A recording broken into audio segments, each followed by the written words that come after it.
Welcome, my little couch potatoes, to the comfiest courtroom on the internet. I'm your host, Llama, and it's time for dramatic testimony, overruled objections, and absolutely unqualified opinions. So grab your snuggiest blanket, some delicious snacks, and get ready to watch court with your internet besties. This is Couch Court with Llama. Hello, couch potatoes. Did you miss me? I missed you. Oh man, my hair looks like a mess. I didn't even do anything. I was just sitting here on an appointment. Oh my goodness. Anyway, thank you guys for waiting around while we're waiting for them to come back from lunch. I saw many of you in there watching Midday Missing with Terry, and it's so wonderful to see. I hope you all shared the missing persons posters that she talked about today, but it was so lovely seeing so many over there. Yay, it's me. It's me. She told me all your guys' bad behavior. No, I'm just kidding. She said you guys were great and hilarious as always while I was on my appointment. I also got caught up on what I missed, which was interesting. Apparently, Caitlin, or right, is that her name? Caitlin was breastfeeding in a parking lot while Kirby was shot and killed. So that's interesting. Um, I don't know if they explain more of that. I mean, I will say when you are breastfeeding a baby, you got to do it when you do it, when they need it. But I'm sure. Yes, Kelly. She said you specifically. We're out of control. No, I'm just kidding. Just kidding. Um, so that's interesting. Um, did you guys know is the investigator guy still on the stand or did they let him go? Just wondering. I literally got done and you guys must have just wrapped up when I got back. So, yes, if you guys haven't yet, please hit the like button. Let's everyone know that we're live again, that we're covering this case, and they need to watch it, and they need to watch it with us. Let them know that this is where the party's at. Yes, he's still on there. Okay. Okay, cool. I also came with all my snacks. Do you guys have snacks? What's everyone's afternoon snacks? I love snacks. I got my nerd gummy clusters. I have a big bag of M&M peanut butter. Well, peanut butter M&Ms. That was a weird way to say that. And a bag of chips. So I got my snacks ready. I got my coffee, the last of my coffee. I got Red Bull in the fridge. I am ready to go. Haven't even opened that yet, but we'll see.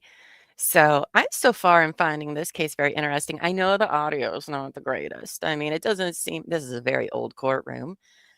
So I don't think that they really have to worry about that kind of stuff so much. But the the camera audio guy is doing his best when it does get very low, and they have their Mississippi accents, which I am enamored with. I love it. Um, it makes things a little more interesting when you hear them. So Terry said she was calling the courthouse. Of course. She always is. I mean, there's nothing the courthouse can do about it. So, but she would call. She called several times for us yesterday. So, Dave is having soaked chai seeds, powdered boost, and milk shaken, not stirred. Sarah, I don't think you're going to sell me on that drink. That doesn't sound great. To tell them to fix the microphones. Oh my goodness. I don't even know if the lawyers could handle if they had the microphones attached to them. Oh, that defense lawyer, his opening was something. Was something it was.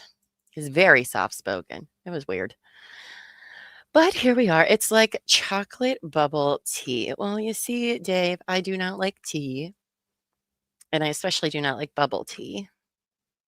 So I'm just going to take your word for it. And that just means more chocolate bubble tea stuff for you. No, tea is one of those things where I wish I liked, but I do not. The aftertaste of any kind of tea. No, thank you. No, thank you. Buffy says, I got to lose 20 pounds, so I'm back on my meal prep. I bet you don't. But it's probably because of Big Brother. I was watching that all the time in court. We're just always snacking. Snacking. You don't like any tea, Motion says? Yeah, no, I don't like any tea. No tea. I've tried all different kinds of tea.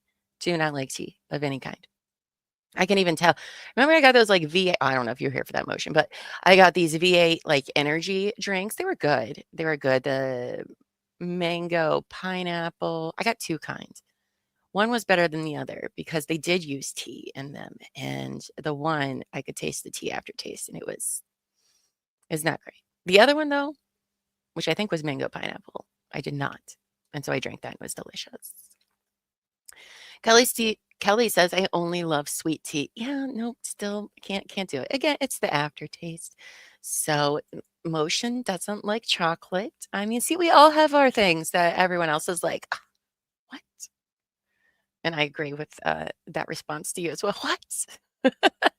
But I mean, I even know kids that don't like chocolate. So it happens. Buffy says, "Yep, I have. I turned into a bitch on a diet." I mean, who wouldn't? Who wouldn't? So, but yes, they should be coming back from lunch break and a quarter after, so another 7 minutes or so. What else do we have to talk about in the meantime?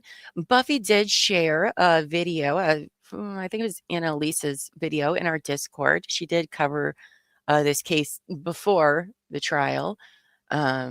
She put that in our Discord server, the courtyard. So if you haven't yet joined that, and somebody will point you to where that video is, and maybe you can watch that tonight after we're done, and maybe this case will make a little bit more sense. Now, I'm just going to go ahead and give you a brief in case you're just joining us in the afternoon and you've missed, this morning, which is opening statements and just the investigator on the stand. So our victim is Kirby Carpenter. He was a younger guy. I don't know exactly how old he was, to be honest with you, probably late 20s, early 30s. He ran a business that specialized in gold, silver, kind of pawning. He did not like the term pawn shop, so I'm not going to call it that. But it's the same premise, if you will. He seemed to run one of those, but he also traded, gold, money for gold and silver, and one of those kind of careers. And he was very successful at it. He has a very nice ass house, and he was known for having like between $200 to $300,000 in cash, gold, or silver in his satchel at any given point in time. Well, he also had a live-in girlfriend, Caitlin Spence. Those two had a baby together that apparently was like 3 months old at this point, which I thought it was a lot closer, but no. The baby was about 3 months old. Her parents come down from Virginia to stay with them. They end up leaving on supposedly November 29th, 2022. Then December 2nd, 2022, she finds Kirby's body outside of a carport. They keep calling the carport. I don't know, the garage. I don't know. I feel like we have different definitions of what shed and carport are. But anyway, his body was literally right there. Very easy to see. As a matter of fact, he was covered in a curtain and a truck toolbox, those big silver things that you often see in truck beds, was on top of him. And his feet were sticking out a good distance. So while he was covered, it was still very obvious that that was a person there. So she calls 911 on December 2nd. He had been shot with a shotgun to the chest and the neck area. His satchel was gone. His gun was also gone. He was known to carry a Magnum revolver, and he even had a bullet in his jacket. And the gun and the satchel was missing. So it wouldn't be until a year after his death that any arrests were made. And he had a colleague or something. The defense talked about this guy quite a bit. I think they're going with the third-party defense. And I'll tell you what, based on what the defense said, this guy does sound very sketchy as shit. Anyway, so he gets arrested. His name, what was his name? I forget. We'll hear about it. He gets arrested for burglary. Apparently, this guy has quite the track record. He gets arrested for burglary. He says Caitlin, the girlfriend, told him that things got bad and her dad is the one that shot and killed him. So that's what he tells police. And so then police arrest Jeff, the father, the mother, Karen, and Caitlin, the girlfriend, November 30th. a year to the day. So David Burns, that's right, that guy.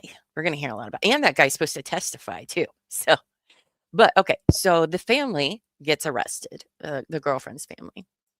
The girlfriend, Caitlin, takes a plea deal and she has to testify against her parents in order to get it. I think it was like 10 years she was looking at for accessory to murder after the fact. I want to say was her charges, but don't like super quote me on that. So she takes a plea deal to testify against her parents, who were supposed to be in this trial together. They're supposed to be tried together. Well, then the mom, Karen, decides she's going to plead guilty on Friday, right before jury selection starts with this trial.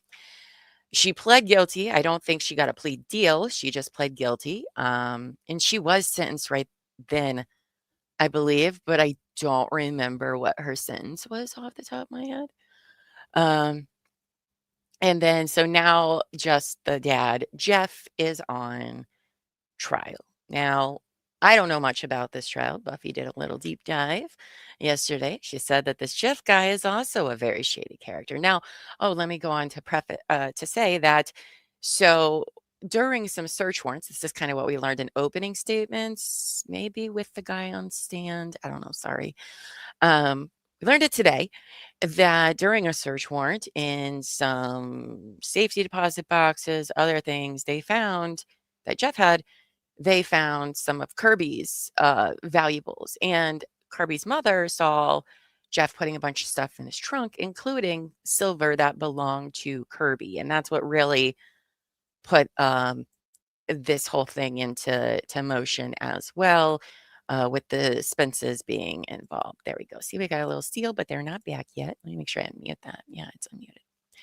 Okay, and are those on? There we go. Okay. So Lady in Gray says his wife got 10 years with 10 years suspended. She is on 5 years of probation. Shut up. She's on probation right now. She only was being charged with grand larceny, though. I don't think she was charged with any murder charges or accessory to murder, if I remember right, where the daughter did. So she's out. I mean, if that's the case, she definitely did a good thing pleading guilty, that's for sure. I don't really like that result there. But we also don't know all the details of the trial, so we'll see. Now remember that they lived in Virginia, and this takes place in Mississippi. So they supposedly were in Virginia when this happened, but I don't know. Seems very interesting. So we will hear the daughter testify against her dad. We'll also hear David Burns, the informant, if you will, who apparently Caitlin told this too. I'm going to be honest, I'm probably going to have a hard time believing anything David says. I'm not saying it's not true, but his track record doesn't sound great at all. So. And with this case, it does sound like there could have been several people with a motive to also have killed Kirby. But we're on the trial for the Spences, so we'll see what that brings us. Hello, Miss Shorty. Long time no see, babes. Hope you're doing well. You're going to have to catch up for opening statements. I presume that was in this morning's sessions. Yes, it was. And they're not very long. The state's was like 10 minutes. The defense goes on, but he's also a very slow talker, very low talker. So, and that's your morning court breakdown with Llama. I think Buffy rings better though, Buff. I know, trying to pawn it off on me. The opening statements were lackluster. I think the defenses was more like, oh, you're saying some intriguing things. I do want to know more. But it was also weird. It was also kind of weird. So I don't expect this trial to be a very long trial. I don't really know why it would be. I mean, I have no idea how long this is supposed to last. I couldn't find anything that said how long, but I'm going to go with probably like 7 days maybe. It seems like, it's a very small town, you guys, that this happened in. Well, two things. One thing I forgot to tell y'all this morning was that this trial got moved to a different county, change of venue. Oh, and we're back. So this is actually in a different county. If you're ready, come on, bring them on in anyway. This is the judge.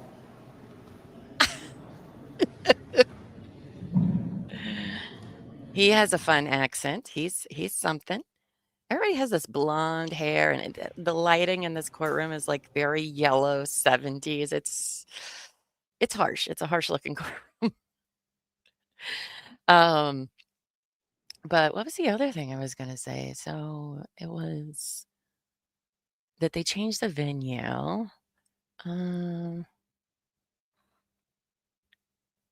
I don't know. Oh, do you think? I wonder if he's going to take the stand. I don't know. I don't know. Buffy said they really should have just played Annie Elise's YouTube video on the case. It would have been a better indictment. I will say they haven't been as clear from what I listened to before the hour I met of things, but they're getting there. It's just the opener, so we haven't gotten too far. Oh, I was going to tell you guys, the investigator, it's a small town of like 200 people. All right. So the investigator, not at the time, but he is also the coroner. So hope everybody had a good lunch. I trust no one had any problems with the court's instructions about investigating and discussing the case. And we have fun accents. If you ever have any problems in that regard, let me know. You may resume your direct examination, Mr. McAllister. Mr. McAllister, remain in the same mode. Okay.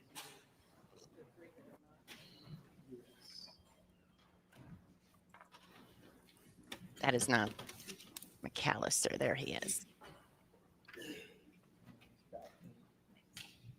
Okay.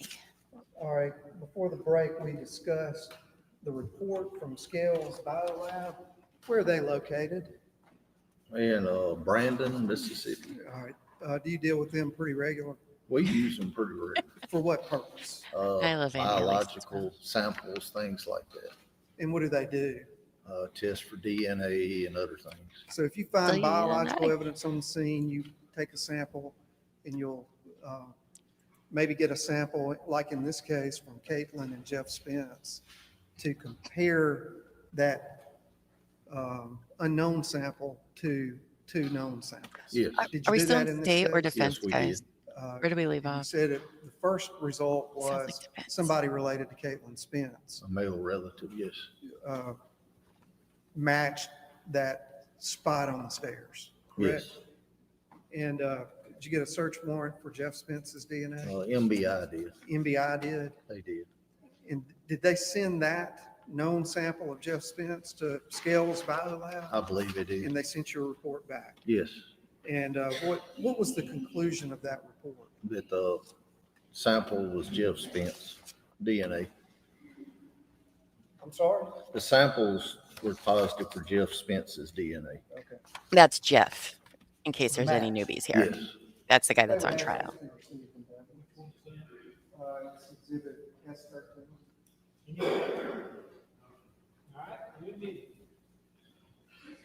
All right. I could have this marked for ID. Search warrant, Jeff Spence. Cell phone.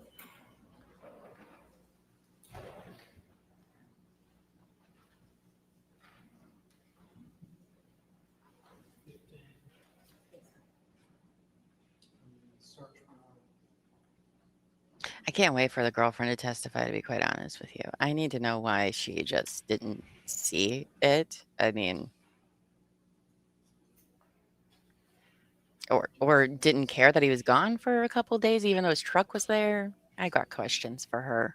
The first one was Rise, and this is iPhone.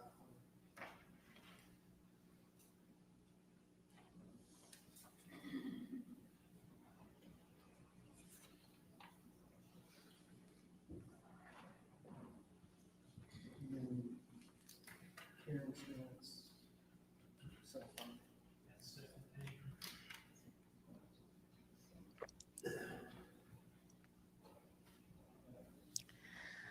She said he was probably in the deer stand for 2 days. I mean, okay. Where we picked up, or where we left off was around February of 2023. Yes. Any arrest warrants on the murder of Kirby Carpenter at this point? Not at that time, no. What was the next series of events in your Okay. investigation? And let me just ask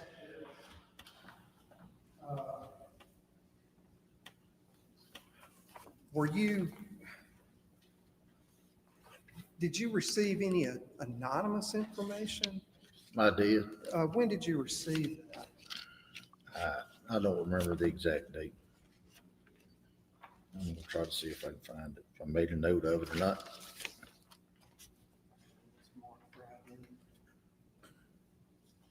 And the security cameras were down, and the box was missing. And there wasn't a break-in, and his keys were found outside too. So suspicious.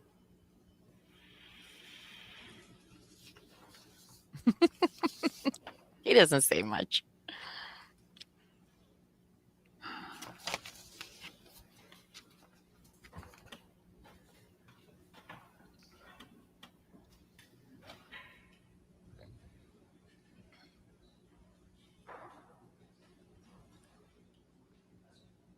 You guys, if you don't know who Miss Shorty is, right now she's covering the old eye drop murder. Jesse, I forget her last name, but that is what they are watching right now on the weekends over Is there. that part of your investigative file? So make sure you hold Yes. subscribe. And how do you recognize it? I do. Do you recall how you came into custody of that information? I do. And how did you come into custody of that information? This anonymous letter was mailed to the Pennsylvania State Police. Oh, They in turn sent it to us. let's read it. Do you know when you got that information? Sometime toward, I want to say the end of December. End of December 2022, I believe. Mm.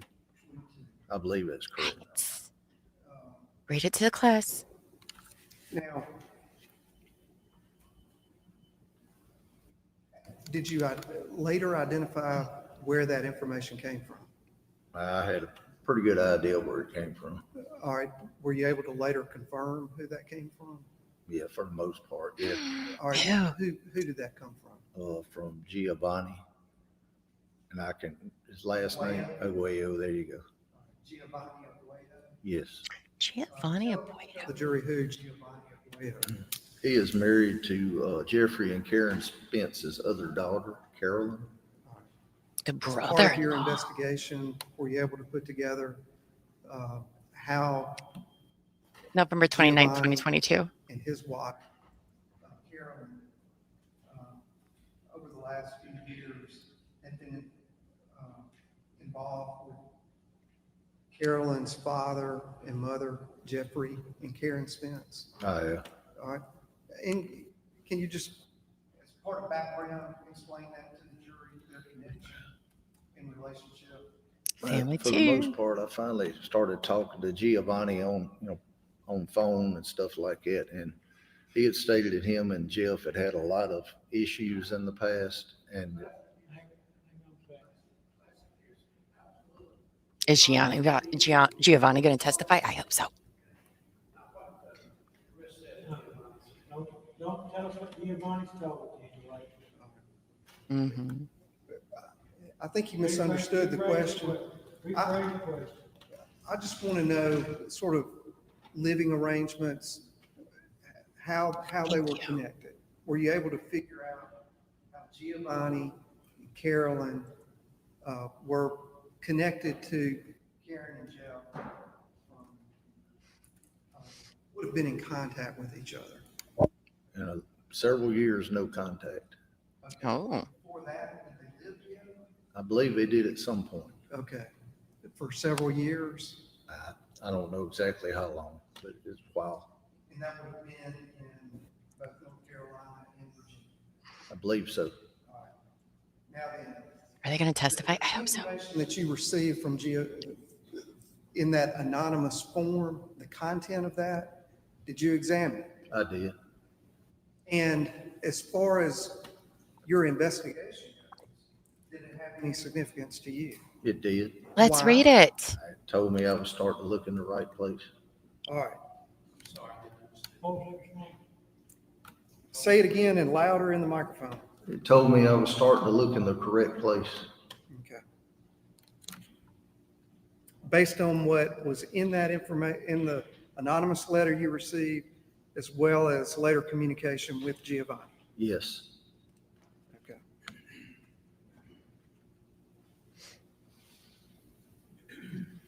Now then, did you issue any arrest warrants after you received that information? Did not. All right, what happened after that? After that, pretty much kept continuing the investigation, trying to, come up with some more stuff. Are we not going to read the Okay. letter? Uh, Somebody find me Which that is? letter. I'll read it. I'm trying to remember exactly. I'm sorry. Tell the jury who David Barnes is. Yeah, David Barnes, anyway, David Barnes was a guy that used to work for Kirby. Did odd jobs around Kirby's house, rode with him on certain trips and things such as that. That's the guy I was talking about earlier. David Barnes, I talked to early in the investigation if he knew anything, and he at the time told me he didn't know anything. As it went on, it ended up And you can't tell the jury why you wanted to talk to him early on. because he was with Kirby a lot, and he might have an idea what kind of problems was going on, and maybe give me a suspects or something to look into.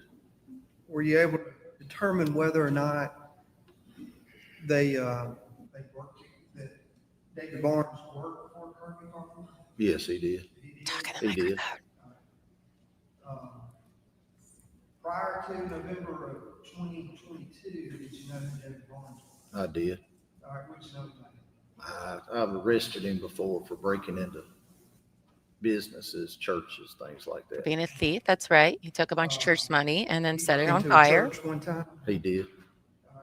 and arrested for it, Yes. charged with it. Yes, Was he charged with arson? he was also. How did This is that their come informant, about? guys. If you don't mind, just tell the jury what he did. And the defense is Well, pointing there's their a finger burglary at at that the guy. Baptist church at Faulkner. And anyway, we had a video of somebody, and it was kind of about like he was hitting a pinata. He was trying to hit the camera to knock the camera down. It was swinging back and forth. Of course, I could tell who it was in the picture, by the, in the camera, could tell his face. So while he was hitting the camera. It was videoing. Exactly, it was videoing. After that, I guess he never could get the camera and didn't know where the box was that was recording. So the carpet of the church was set on fire, and it didn't burn but a little spot, and it went out. But he was attempting to burn the church down to conceal his, it being him. His attempts to hide his identity by removing the camera didn't work. Yes, Lighting the carpet on fire didn't work. yes. So, and that was your experience with David Barnes prior to him moving. Yeah, the biggest experience with him, yes. But you knew that he had worked for Kirk. Yes, So, you talked to him and he didn't know anything. yes, said he didn't know anything. Later on, did he come back on the radar? He did. As far as the Kirby Carpenter investigation? He did. How? We had multiple break-ins. Prentice County had one, Union County had one, Benton County had one, and we had a number of them. I don't remember exactly how many. No, that David. A geofence was done, and it showed his phone left from the place in Prentice County, the restaurant in Prentice County, and went straight to his house. But then, of course, I knew who it was then, that it was David Barnes. So at that time, we wrote a warrant for David Barnes' house, searched the house, arrested David Barnes. Now, he had multiple charges against him for burglary of businesses Yes, and any others or just business? I think just businesses, just commercial buildings. Now, how did it come about that he was asking him about anything related to the death, the killing of Kirby Carpenter? We just started talking to him again, trying to see if he knew anything else. And some of the MBI agents had interviewed him, and Tommy Mason, investigator with the sheriff's office. At the time, he really didn't care much about talking to me, because I guess he was mad at me for going to prison. But they had talked to him, and after talking to him for a while, he started crying. And Is this all on video? yeah, it's all on video. He started crying Oh, and are everything you else, and gonna see said that he had asked Caitlin at Kirby's funeral if he needed to know what happened, and she said things got out of control.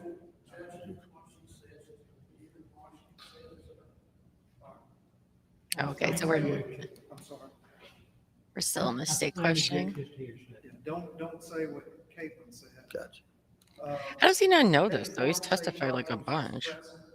During that conversation. Jeff Spence. And after Caitlin said what she said, according to David Barnes, what did Jeff Spence say? He threatened him. What's that?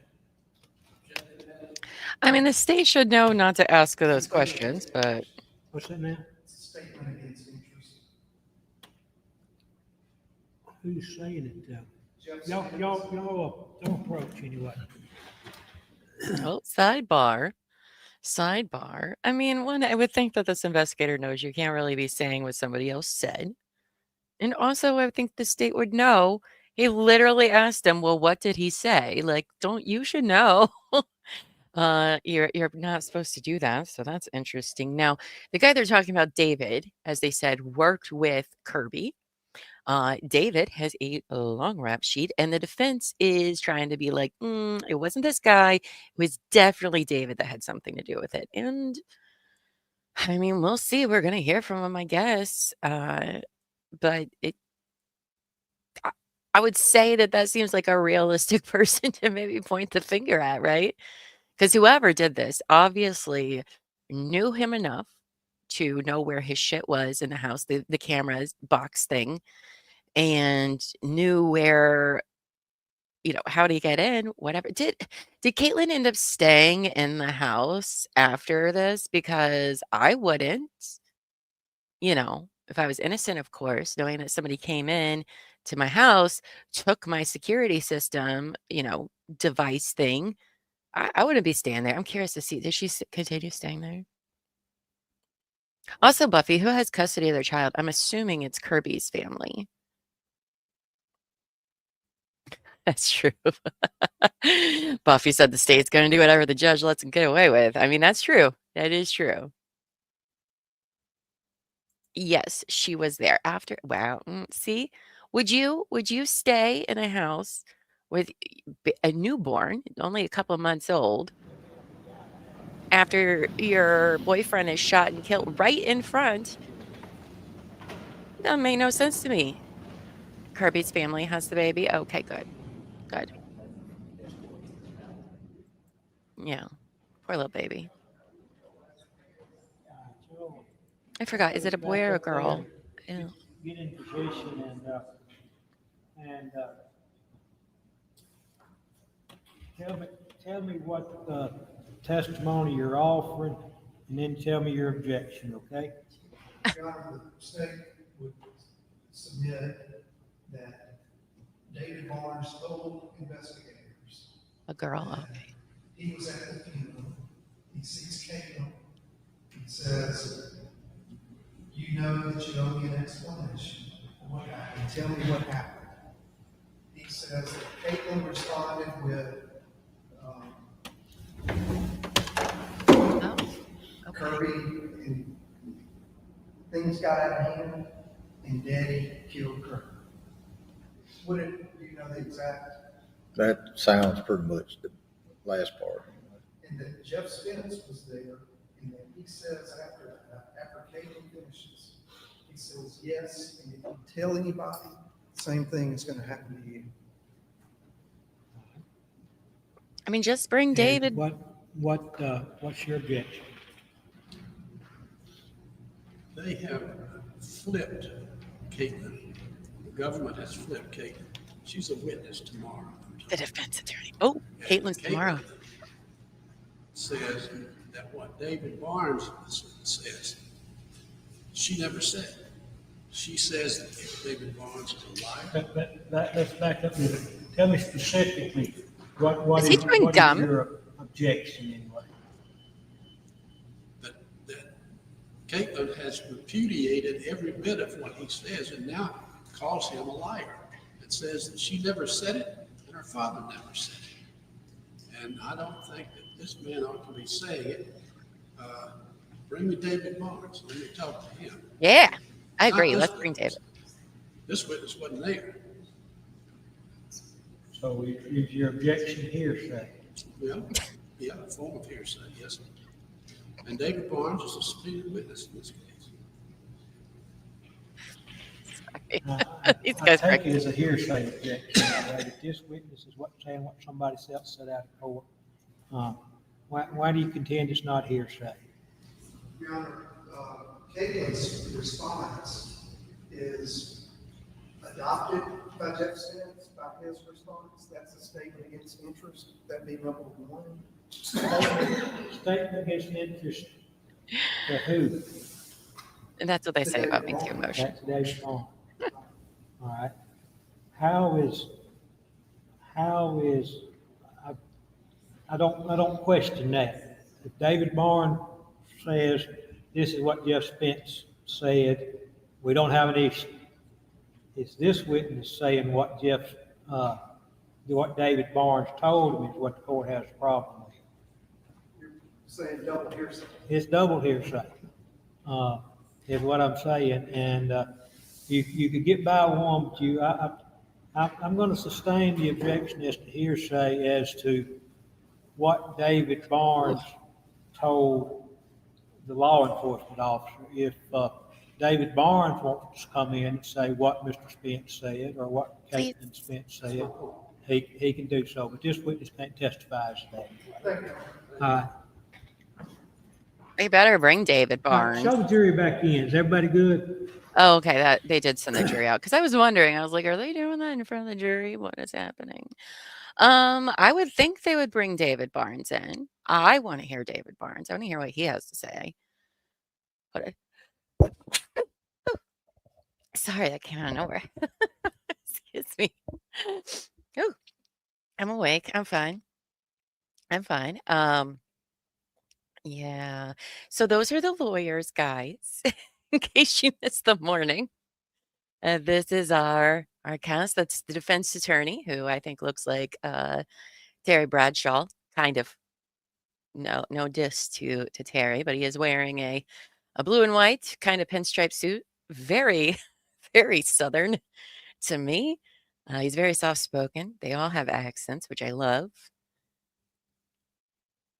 Motion says, now I just want to know what David Barnes sounds like after hearing all these people. Me too. Me too. Doesn't he seem like he's going to be a character? Because I feel like he's going to be, and I want to see him. His sister is in the maroon shirt with glasses. Oh, well, shit. I missed that. They've not really showed the gallery or much of the lawyers or anything. Michael. That's double dog hearsay.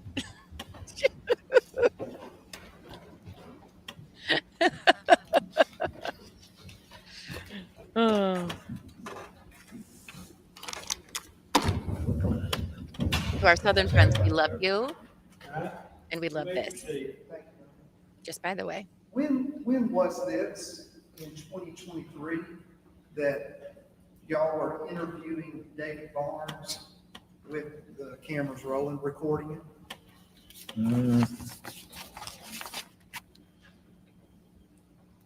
I want to see the interview too. They didn't read us the letter, which I need.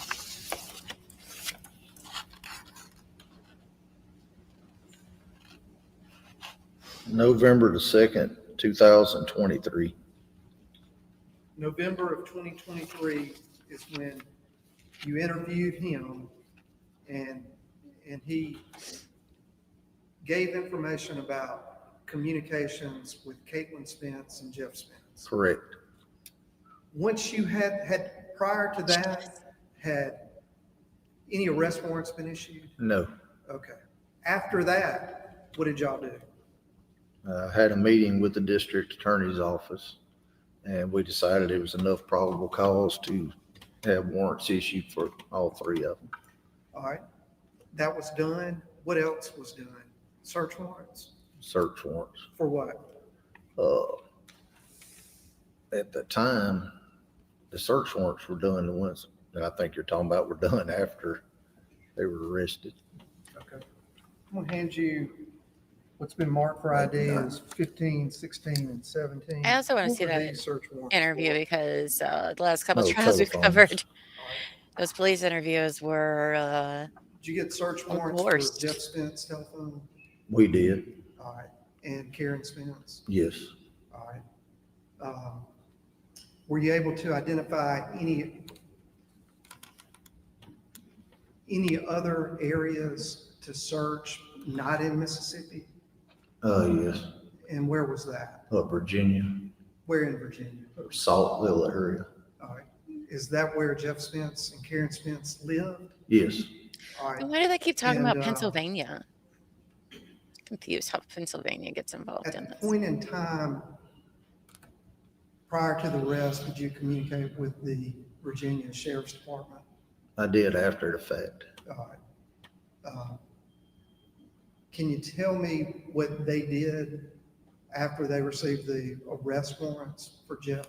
I think they watched the place for a few days and tried to catch Mr. Spence away from the residence when they arrested him. All right. Now, did they conduct a search incident to arrest on him? They did, And He lived in Virginia. the property that he had on him was taken into custody? yes, All right. Do you know what that is? for the most part, I do. Do you know where that property is? It's in here. Do you mind retrieving that? I do not.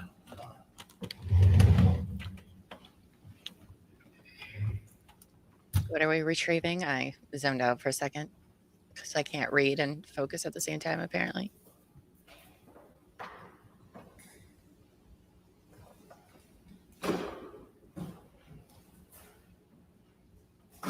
You know, if the state doesn't put David on, that's going to tell me everything I need to know about that. So I'm going to need them to do that.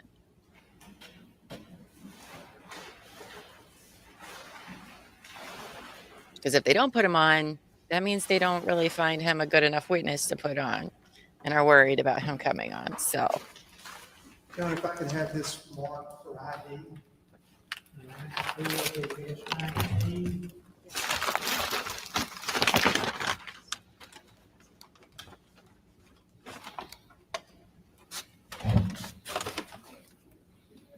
Did you obtain that? I'm sorry.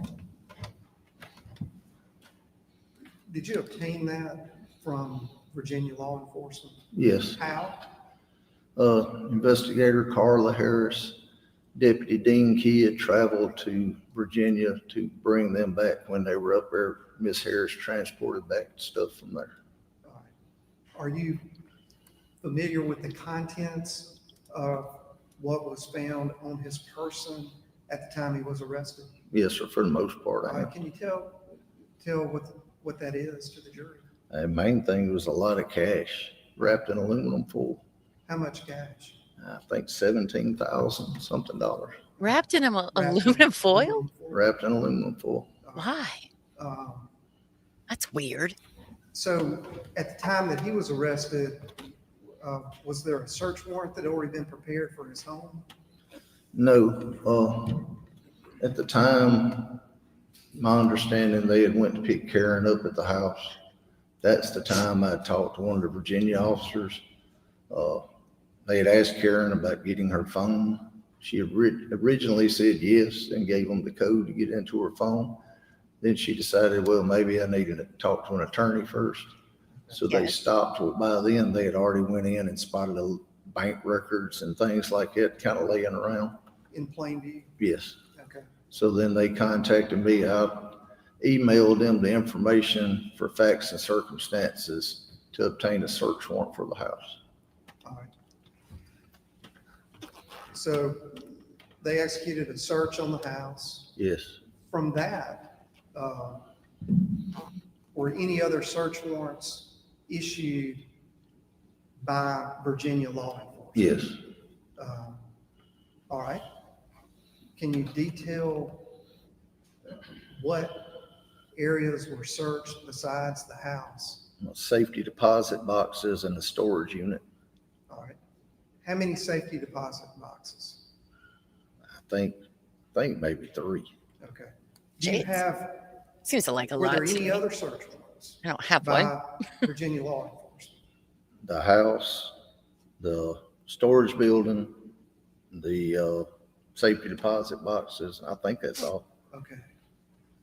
Now, once those places were searched, did they obtain any property from those searches? Yes, And once they took that into, did they take it into custody? they did. And did they transfer it to Tippett County Yes, into your custody? yes.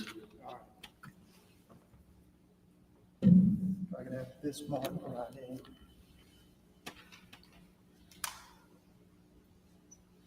It is an inventory of Virginia search warrants.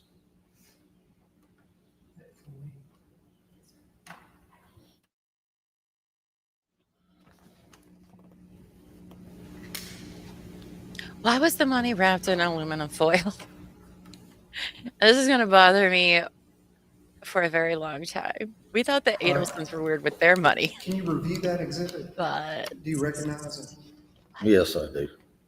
Is that an inventory of everything that was transferred from Virginia as a result of the search warrants to the County Sheriff's Department? I believe so. Okay. Now, if you don't mind, right? And if that's you'll the step list. down and find the A1 storage search warrant. Keep it from property getting that's in your tracked. custody, Those microchips. Not on the exhibit, but down here. Oh, okay. And in the meantime, I would ask that that be received into evidence. I Inventory list? Yes. think that they've just been on direct this whole time. So. Man, that must be what happens when you have a lot of money. I didn't even know that. It's probably why I'm not rich with a lot of money. I don't even know how to take care of it.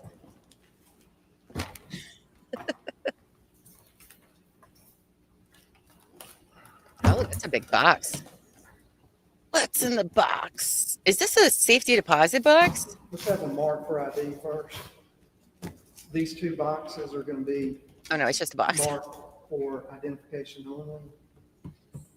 A1 storage. Collective exhibit 2 boxes or one, the exhibit for each box? Collective exhibit, what number? were I you? got like $5. 21A and B.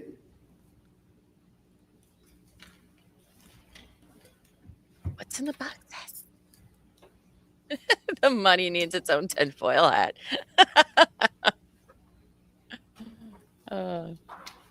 So the Illuminati doesn't see it. That's weird. That's that contents of storage shed. Yes.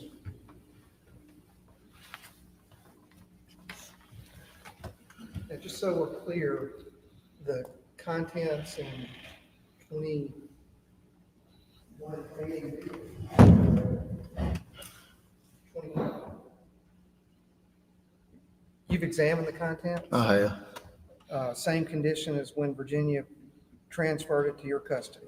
For the most part. Have you It's examined, been open before for everybody to examine it. that would mean the DA's office, defense, Yes, we've all looked and examined Yes. the contents. yes, and I've, Same conditions. yes, and I've sealed them back with my initials when I got through. All right, do you mind looking at them now? Make sure they still are in the same. I don't know if you want to be spot advertising that, Terry. when you receive them from- All right, what's in there? This is what they found on the storage unit and in the safety deposit boxes. You think it's a bunch of money? What?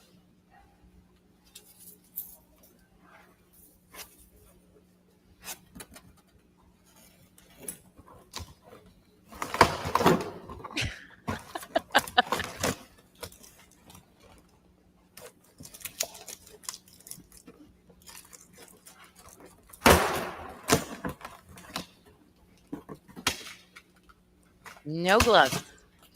No gloves, by the way.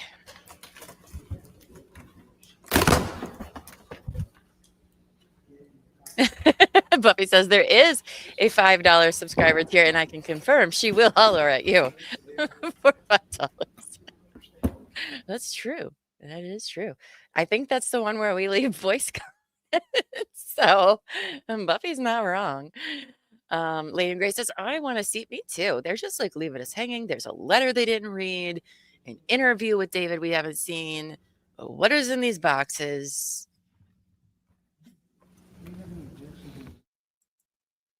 I feel like we're being strung along here.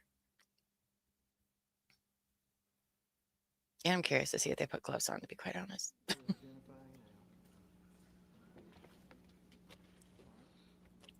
For the top tier, she slides into your DMs. That's true. Is there anything in A1 storage? So become a member was today. significant to your investigation? Yeah, a lot of valuable stuff. And if you don't mind, speak up, even though I'm right A here. lot of valuable stuff. All right. When you say valuable stuff, you mean cash, coins? Cash, coins. I want to see just the aluminum different foil catch. collectible stuff that's worth money. Okay. Contents of B. As low as 99 cents, Anything in guys. here of any? Pretty much same stuff as in the other. But I want to see the stuff.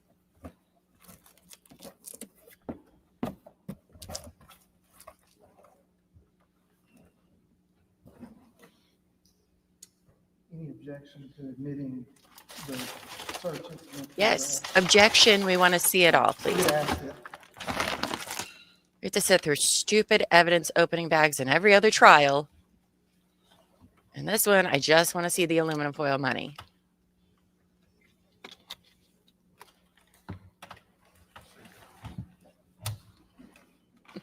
I like stuff too. We're going to keep this as ID for now. Did you miss anything? Well, they found $17,000 on Jeff when they arrested him, wrapped in aluminum foil. And then those boxes contain stuff from storage unit and I have this marked for ID. those boxes at the bank that I can't remember what they're called right now because I don't have one. Looking at Darius says, become a member at any level during this stream, and I will make a holler video. So challenge accepted. S22. Yes. She You will. recognize this? Yes. What is this? Some of the stuff that came from Virginia. All right. And we've all examined this too. No, we haven't examined, we haven't opened that one. Hadn't opened it up. That one's the one that fell behind the thing in there when we had everything else out. When we were all looking at it. Mhm. What, but Kelly? This is First Community. Yes. Does that have any significance to you? I'm assuming that the search warrant was on that also, safety deposit box. Do you have any record of what Yes. this contains? Yes. And how do you know? It has a barcode on the back with numbers that coincide with the items taken. Does it have a description on that code? It doesn't on the code, but it does on the page. It says something right under it or over it. I'm ordering all my merch tonight. Cash and other items, you're right. And who put that code on there? They did in Virginia. So that should match up with their records. It should, yes. Interesting. But why in the freezer? We have this mark for ID.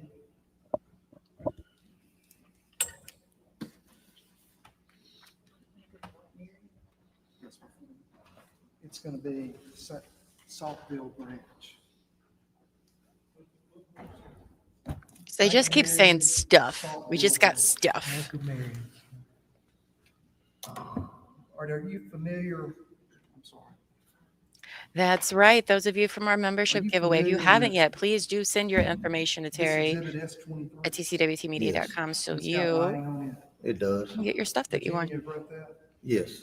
transferred it. I don't know if to you have, from but just one of the remind you. Search warrants. Yes. Your understanding this came from the lockbox in Saltville branch. Yes. Have you examined the contents of that? I have. As well as all of us? Yes. Do you mind opening this and See if it's in substantially the same condition as when you received it from Virginia law enforcement. Ever had the back of your ear itch before? That's weird. We're going to open a box and he's going to be like, what's inside? It's going to be like stuff. Bangs. For you Walking Dead fans, you remember when Rick says that to Lori? I'm busy doing stuff. Bangs. Me and Elbow Feet still say that to each other after all these years. Busy doing stuff. Bangs.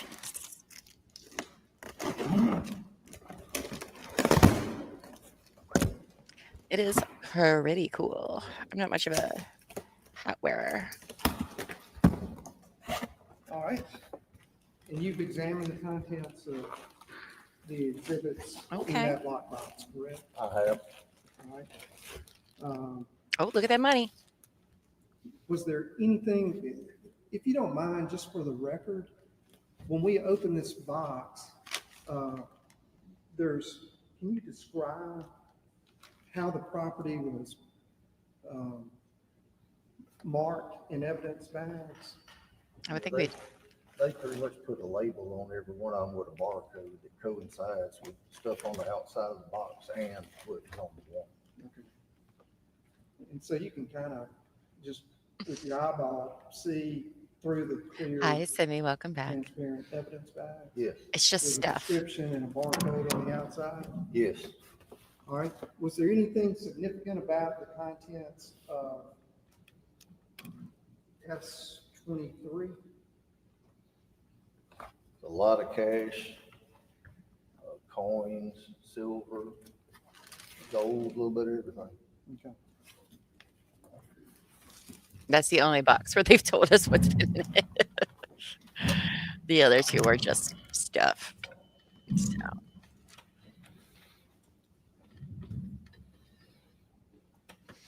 I'll be right back.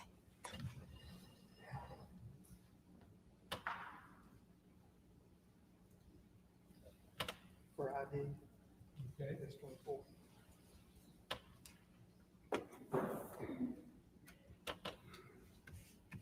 It's going to be Bank of Marion Chilway, CHILHOWIE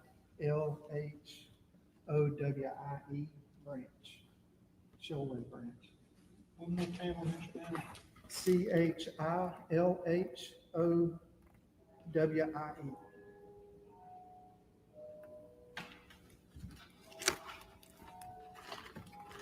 All right. Now, as part of your investigation, the Bank of Chilway branch, the Bank of Marion Chilway branch lockbox, were you able to determine when that lockbox was opened, the contract on that lockbox? December the 2nd, 2022. December the 2nd, 2022. Yes, And were you able to determine the time of Kirby Carpenter's death? yeah, we believe it was around 7 p.m. or so. The time his body was found, is that what you're asking? No, when he was killed. Yeah, around 7 o'clock on 11/30 of 2022, at 7 p.m. And what day was that? on Wednesday. Now, this lockbox was opened at the Chilway branch in Virginia under Jeff and Karen Spence's name Correct. on December the 2nd. Yes, And what day is that? Friday. Friday. All right. Now, do you know what time of day that lockbox was opened? It was before lunch. All right. Do you know what time of day that Kirby Carpenter's body was found on December the 2nd? Somewhere around 12:30 p.m. So this lockbox was opened even before Kirby Carpenter's body was found, Correct. for the 911 call by Caitlin Spence? Okay, that Correct. is so All right. suspicious. Is there any, first of all, looking in that What are the odds of that? exhibit, is that in the same condition as when you received it from Virginia? Yeah, except for the tape that's open when we all went through everything. And have you examined the contents? I have.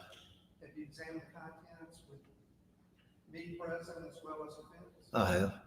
Were there any items that were personal to Kirby Carpenter in that lockbox? Yes. Can you see if you can find them in that exhibit?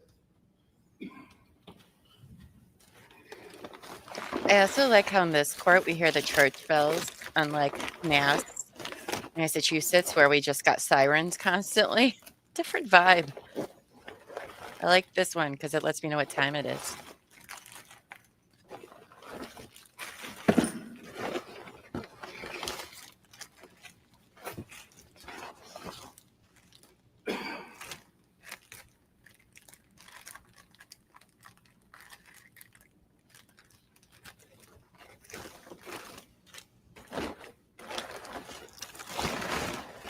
I know it's still in bags, but I feel like you should still just, These items here. wear All right. gloves Your Honor. still.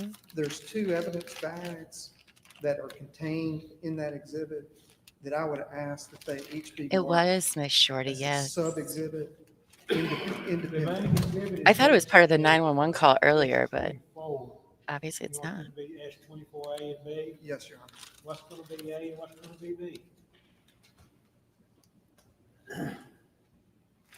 A is going to be a check from Kirby Carpenter to David Barnes. Yeah. A check from Kirby in that safety deposit box? And B, I can't write it back. She can.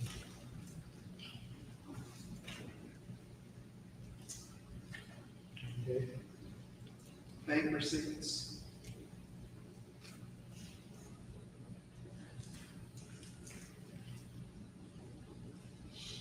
Account number. Thank you, Dave, for contributing to the Itchy Ear Snack Fund. People's Bank. Thank you. I appreciate it.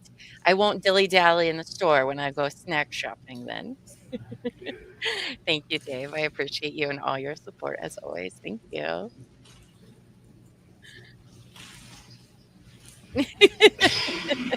Ear snacks. Oh, I saw something that happened to a kid, and I don't even want to say it out loud because it's horrifying. But this kid and his mom were at a beach, and a little crab hit in the kid's ear, and they had to get it out. New fear unlocked. Like, what? What do you mean you can get a crab in your ear? It was a little crab.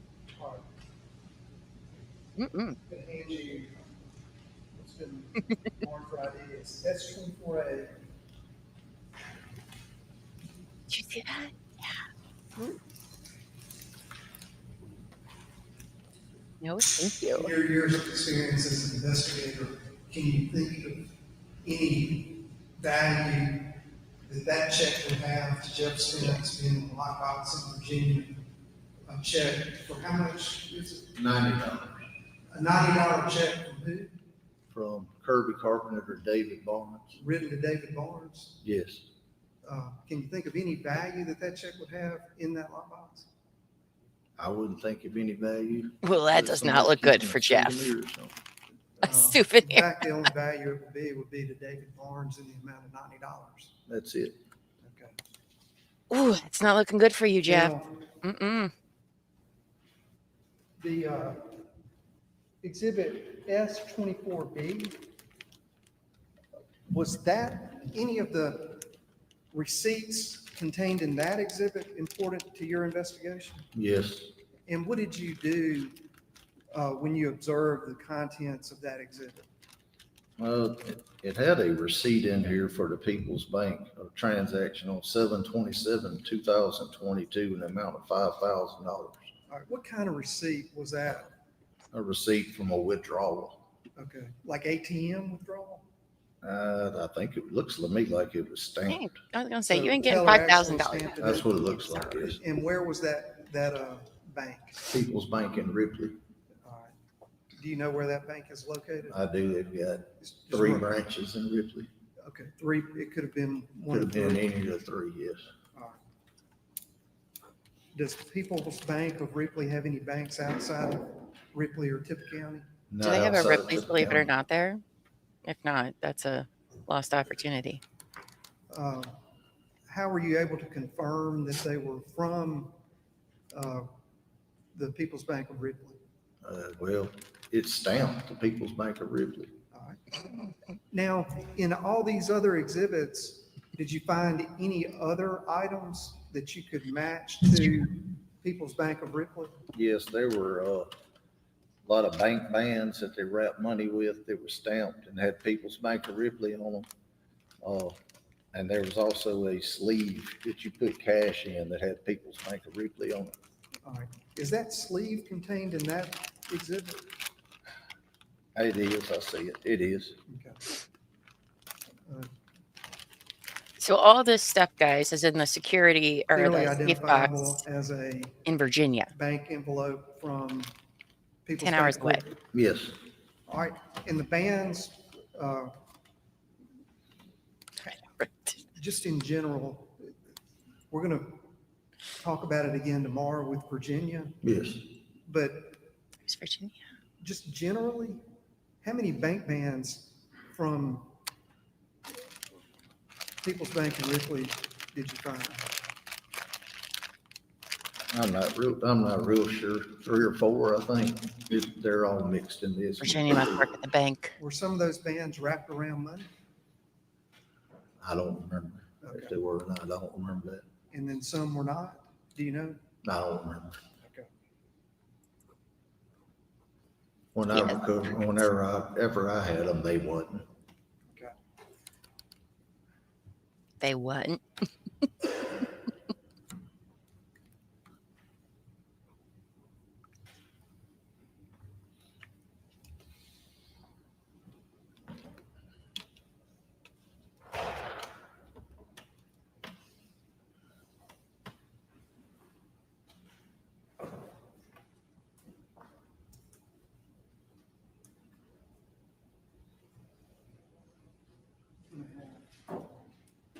These two marked what I need.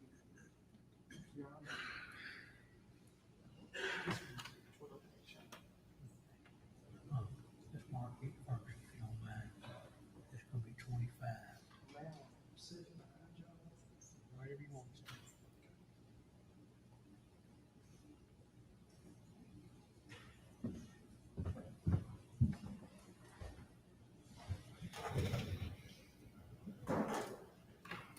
He still has cross. I know. What are they going to ask?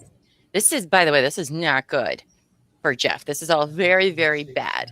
How do you explain any of this when you shouldn't have any of this stuff? You're not even from there.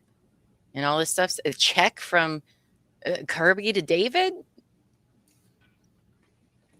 I mean, maybe the cash you can explain away, like, oh, Kirby gave me that cash, blah, blah, blah. Okay.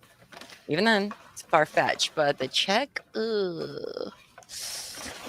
It's not great, Jeff. It's not great, buddy.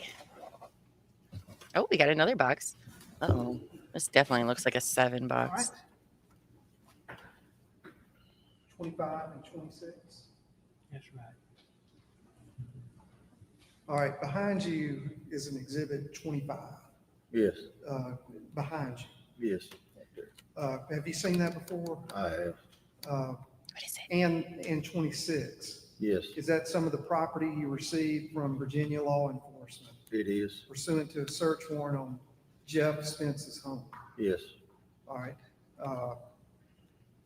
Have you examined the contents? I have not opened either one of them. Have not opened either one of them, but in substantially the same Never open them? condition as when you received it from them? Yes, All right, this one is. that one is. 25 is not. No, All right. Now, as part of your investigation, can you tell the jury what the connection between the two exhibits is and where those items were found? And then what you did after they came into your custody? this is a jacket that was found under the bed I think so. at Jeff Spence and Karen Spence's rent house in Virginia. Oh, a There's jacket. a shotgun, a pump shotgun that was found wrapped, stuck inside of the jacket. Both were underneath the bed. Oh, Jeff, that's not And looking great. they were boxed separately, although they were found, the jacket was wrapped around the gun. Yes, That's your understanding. yes. All right. Now, what kind of gun is it? It's a 12 gauge pump shotgun. Did it have any rounds in it? I don't think it did. And when you received it, did you have a photo of it? We did. No, it's And, not great for Jeff. Based on what it looked like, did y'all try to do any testing of that gun? We did. It had what appeared to be soil on the barrel of it. So We Let's took- back up first. Did y'all look for any biological evidence on Yeah, I requested that. it? Was any Yeah. blood or anything found on it? No, All right, any fingerprints? I don't know if they checked fingerprints or not. It was wrapped in there. yeah, it's not great. Yes, All right. And so, but you did see mud on it. yes. Did you compare what that mud looked like to the mud that was on Kirby Carpenter's jeans? I don't think you can really compare that. Looks like dirt. I mean, They are trying to come through the back door on some testing that was negative, okay? They tried to backdoor. have FBI. Oh, y'all come here. Not in front of the jury, sir. You know better than that. Yeah. So this is really, I think, the first that we've really heard, evidence-wise, that's really pointing the finger here at the Spence family. Why do you have all this marked money from a bank in Mississippi that you do not even live by? You have a check from Kirby to David, also in your security box. And now you had a shotgun wrapped in a jacket hidden under your bed. This is it's not looking great. That's a lot of Oh, yes, Dave. Is this your first time seeing the defense attorney? Yes, very much so. He has a very strong accent. He takes his sweet time. Actually, they both do. I'll be honest, both the prosecution and the defense. I mean, it takes them a while to get a sentence out, you would think. Well, I mean, Lauren from Big Brother is from the South, so maybe that's just it. I don't know. But yeah, he's a character. And the defense's strategy, from what they said in opening statements, is to point the finger at this David Barnes guy, who, yeah, is not great. But how do you explain all this stuff? And they opened a security safety box. Why do I keep safety deposit box? That's what it is. See, I don't know, because I'm a broke ass bitch. I don't have one. But they opened one the morning of their daughter calling 911 to report Kirby dead, who had been dead for 2 days. So that's all very, very, very suspicious here. So that's great. Hey now. I don't talk that slow. I know you say I talk too slow sometimes, so I know it doesn't. I mean, who doesn't keep their shotguns wrapped in something and under a bed? I mean, it makes sense. You Oh, testified look, earlier you're from about the Mississippi conditions of the too. home. Love it. I love. We've seen photos of those conditions. Yes. Did you want to try to see if you could test the mud on the gun to see whether you could find out whether it was from Mississippi or not? I did. Who did that for you? The FBI Were they able to confirm FBI that? has Or? entered come the back chat. inconclusive, said it wasn't enough material on the barrel of the shotgun. So inconclusive on the test conducted by the FBI at Quantico. Yes, But you did observe mud on the gun. yes. All right. The FBI has been a part of all of the cases we've covered so far on the show. So Every single other one. than the tape on that exhibit 26, I believe, Yes. with the gun, that should show where it was sent off to FBI lab? Yes, It's in the same condition. it is, as far as I can tell. Okay.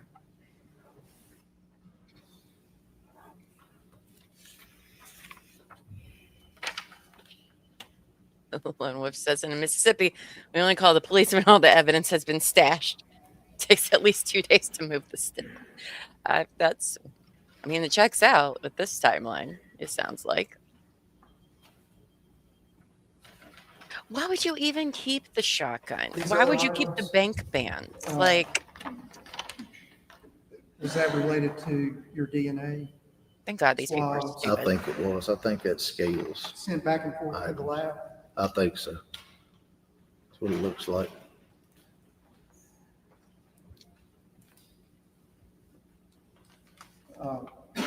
Just an article that was found on the scene? Yeah, that's, I think that's the pullover that was found by the pond up on top of the hill. Okay. Ended up, it wasn't blood on it. I don't know what it was. Didn't result in? No, it didn't. Not anything.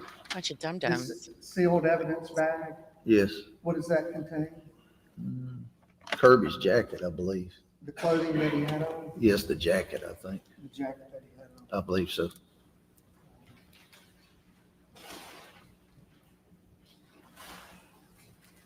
All right. If I could have this marked. for ID. Oh, these people are from Virginia, so I guess it's a stupid epidemic everywhere.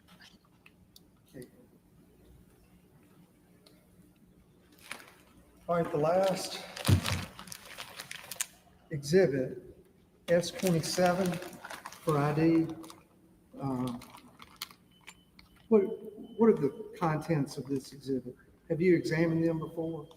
Yes, Was this pursuant to a search warrant? it was. All right, and the contents of that exhibit are from Cadence Bank in Boonville, Yes, a lockbox yes, in Caitlin and Karen Spence's name? yes. All right. But that's in Mississippi, right? When you have you Boonville? examined the contents? I think we looked through it. And is it in the same condition Yes. as when y'all took it into custody from the bank? No, it's been resealed, but Yeah, because we've all looked at it. and Yes. examined it. But other than that, substantially the same condition. it is. What happens to the money? Does it go back to Now- the family? Were there similar items in that lockbox to what was found in the lockboxes in Virginia? Yes, Okay, this was And Mississippi. those items, that property, that quality and nature of that property, is that what Kirby Carpenter dealt with as a, yes, his profession? yes. All right. And did you see items similar in nature in the home when you went and looked? I did. We won't tell Liz. Court's indulgence. So the mom and daughter had a shared safety deposit box in Mississippi. Okay.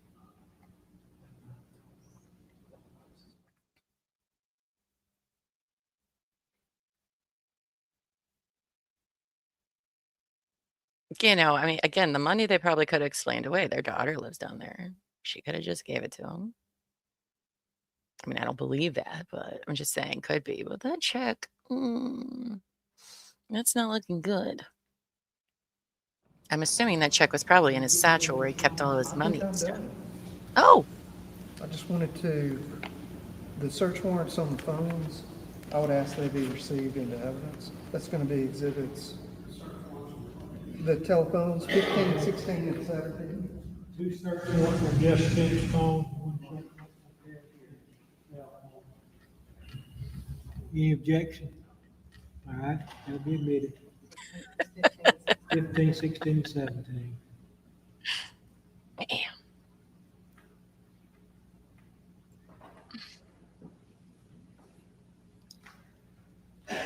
tender the witness. Okay. All right, we're gonna take a short break. It'll be a good time to take one. Just take about 10, 15-minute break. Let the bailiff know when y'all ready and we'll get back at it, okay?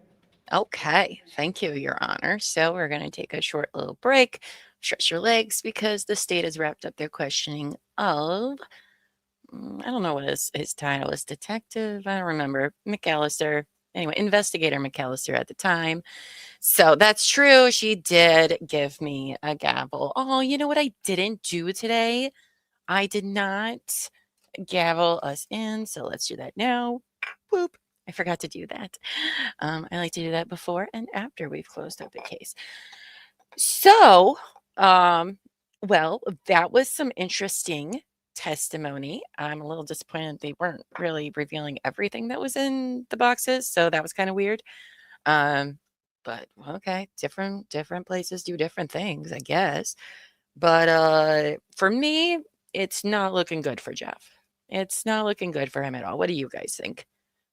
I haven't really had an opinion until that the stuff that was found in the safety deposit box. They haven't really given much until then. It's like, ooh, for me, I did miss an hour today because I had an appointment, but that's it's not great. Puppies, sometimes they don't spend enough time on the plan, regardless of the time they spend on the plan. It's so true. Oh, Liz says it's 8:30 p.m. there, so I'll flick to big TV upstairs after break. That's right, our friend from across the pond.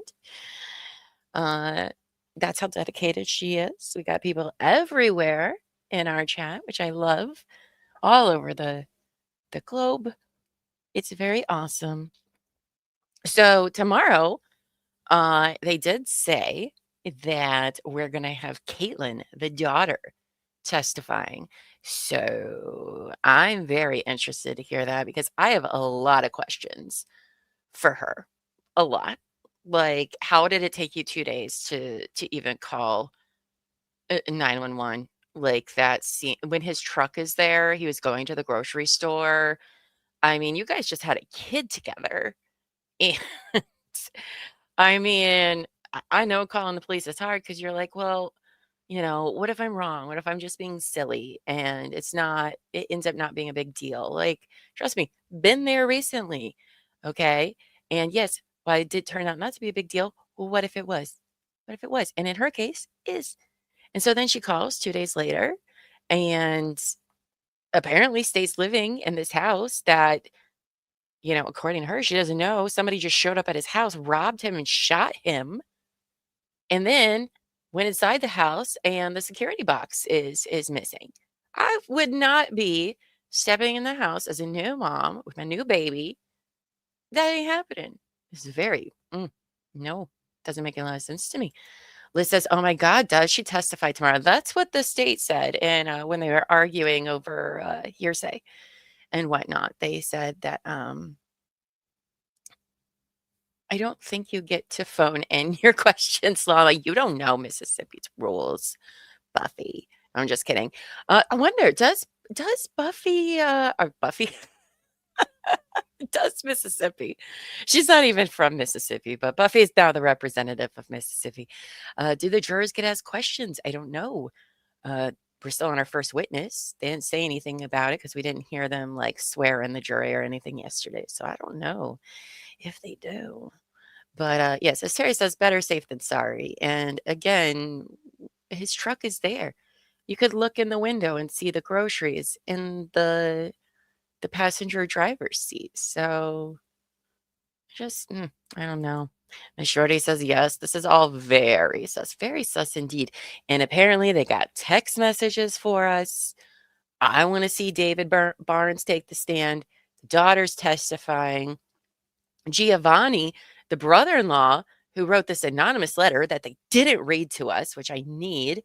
If we do find it and they don't read it, I will happily read it to everybody. But he wrote an anonymous note to the Pennsylvania State Police. Again, I'm still confused about why Pennsylvania is around. But anyway, it was anonymous at first, telling them that they're on the right track just a short time after the death of Kirby, because the family wasn't arrested for exactly 1 year later on the day of his believed death, November 30th.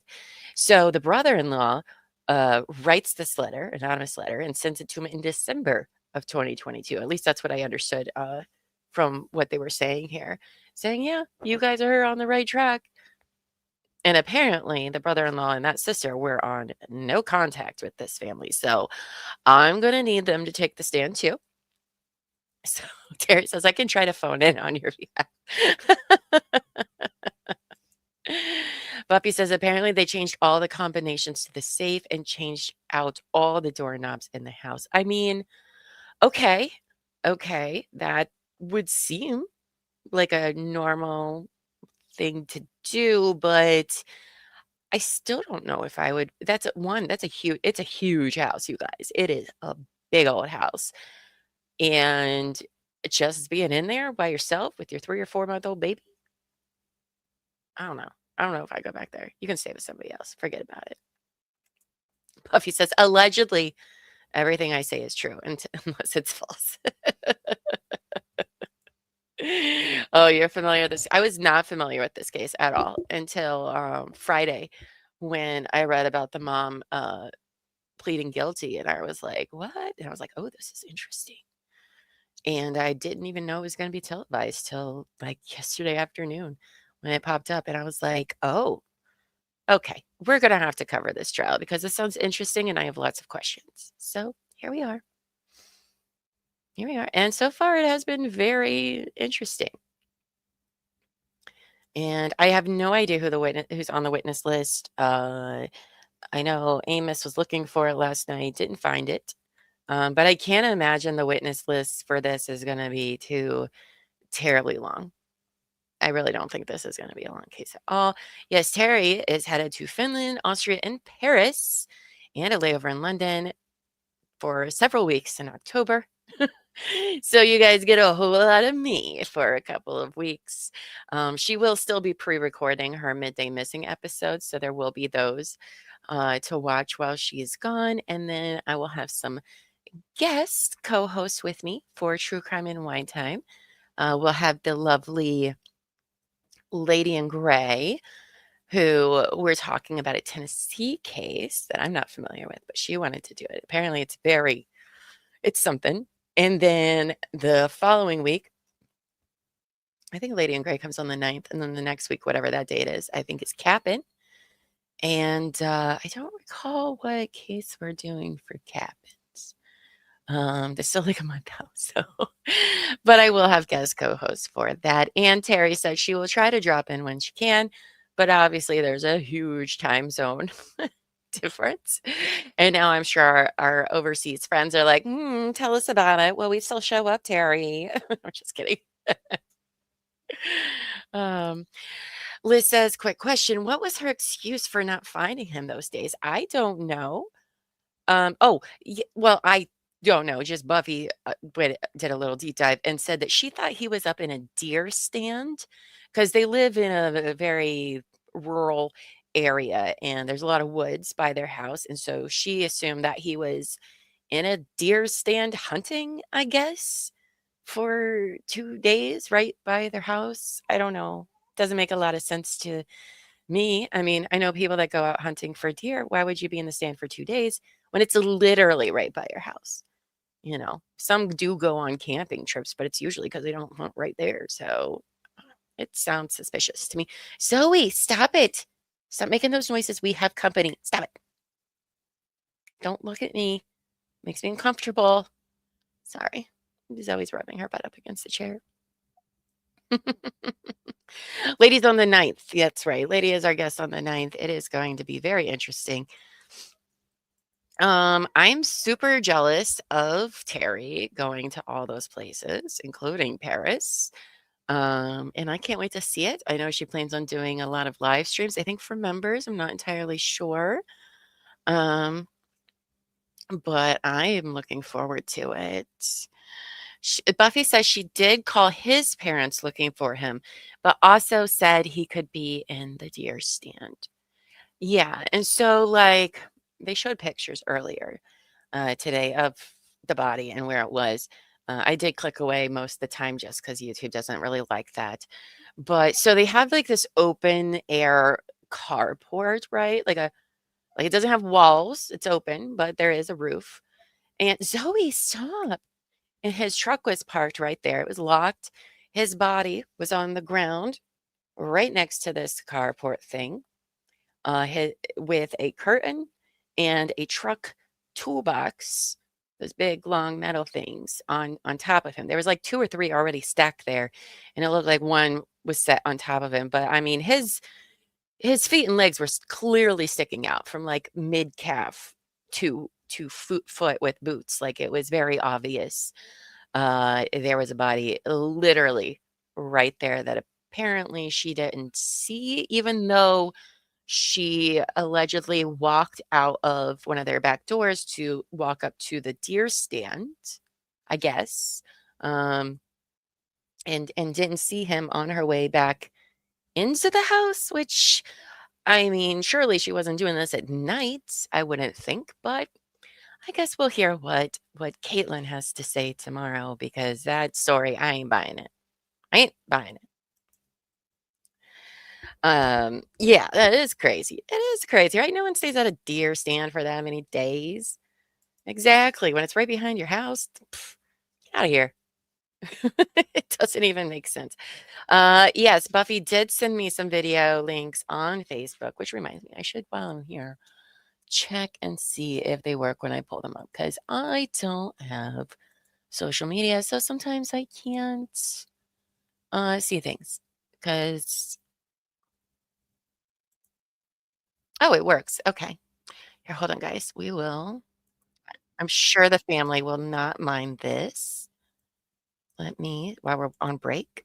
Okay, can you guys see that? Move this over here for us. All right, so this is done by Kirby's sister. I want to say Casey, babe. I hope that's, I really don't want to get that wrong. But so I have several, 1, 2, 3, 4 of these that we can watch while we're waiting. So this is the house that she's giving a tour of here. So, oh.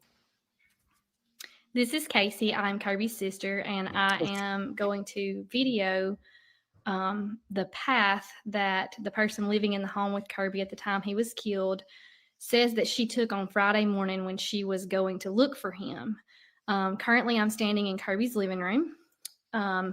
The person told us that morning, as she was going to go out to look for him to see if he was in his deer stand, that she walked straight out this back door, straight up the hill, all the way up the hill, and then to the deer stand. So I'm just going to show you the terrain that she would have had to cross to do that. She claimed that she had her 13-pound baby attached to her, wearing her at the time. It is a little muddy today, so excuse me while I walk through. Okay. She said she walked straight out the door, which is there. Sorry, that's my friend. Straight up the hill. Okay. The reason that is relevant is because Kirby's body was laying Right there, where that silver, those toolboxes where they are. literally right there. So if she had looked right, she would have seen his body. But she says that she did not, that she walked directly up this hill that I'm about to attempt to do. And I actually don't know if I can. Ooh. She does not. She does not. Poor thing. I do the same. Hold on. She has a few more here. Oh, hold on. Share this tab. There we go. Okay. Wait, is that Court talking to me? Must have been. Looking back toward the home, just wanted to show you a full circle of this hill. This is where Kirby laid. And to Right give there. you an idea of something else that's very relevant, I'm going to attempt to walk up the hill in a less steep area, and we may not be able to do it. But it actually may be better if you all just come and do it for yourselves. But when you go up this hill where she says that she walked, Mom and my friend No Andrew and way. I Oh, attempted that a couple weeks ago. Court's back. Instructions. You may cross-examine for the defense. We will look at those on our next break. I have that one paused. We'll pick up there afterwards. But oh, that's looking suspicious, girl. That's not very believable. And remember, it was kind of raining then, because that's Yes. what the officer said. The ground was soggy.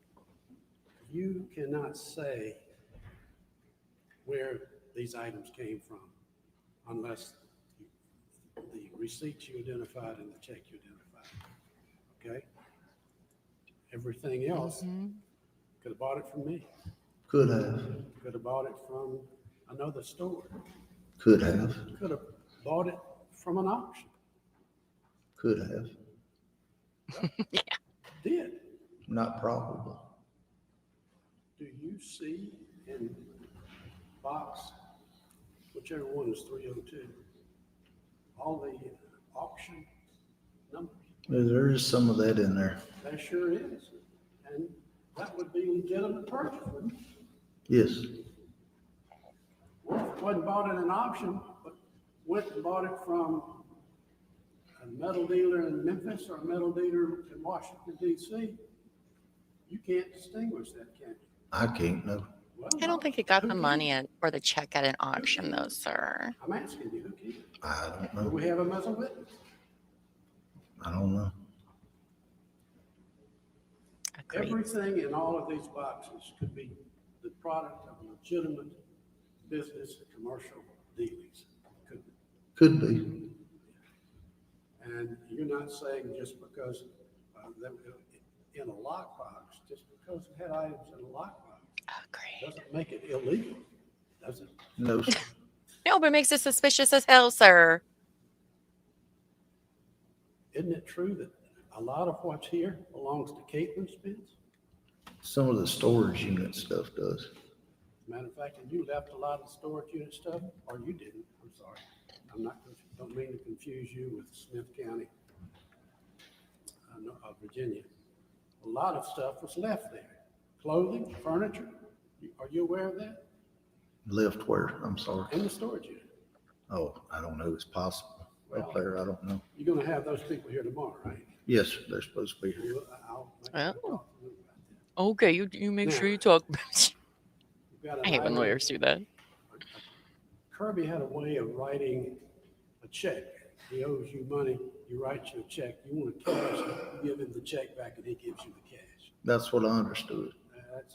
That's what this check appears to be, right? That's what I would figure it would be. Well, I mean, that check has no value to Jeff Spence, right?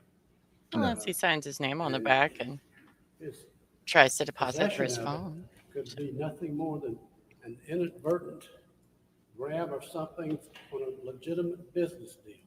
Because he did business with Kirby. You knew that, didn't you? No, I didn't know that. You didn't know that? No, Did Caitlin tell you that? no, didn't tell me that. All right. Well, there's no reason for Jeff Spence to take a check that has no value to him, right? I don't think so. Wouldn't think so. I wouldn't think so. Okay, thank you. And the same thing would be true with whatever bank deposits there are, bank slips, right? The Doesn't bank have any slip, value yeah, the to bank Jeff slips Spence, could be, yeah. Right? Yeah, that could be something. Could have just Speaking of inadvertently ended goats. up in Jeff Spence's Terry possession goats. because of just grabbing in a very cluttered house. Did you Yes, he tell me would. Before previous pretrial hearings that this place was cluttered, Yes, receipts, yes, papers, everywhere is what you told me. yes. Every room, right? There's some worse than others, yes, Particularly the safe room. yes. It would be easy, don't you think, to inadvertently pick up something that I don't really want. Did you find the bags that Kirby would put stuff in when Jeff would buy it? I did not, A container, a box or container? No? no. I'm not sure what you're asking. I bought some coins or some gold coins or some silver dollars from Kirby, he's got to put them in something, Oh, yes, not just stuff them in my pocket. yes. You didn't find any containers? Or Virginia didn't find any containers and put them in the boxes? I don't guess. I don't guess they did. You didn't find any? No. All right. Let's talk about David Barnes. Just make sure I've got it laid out for the jury.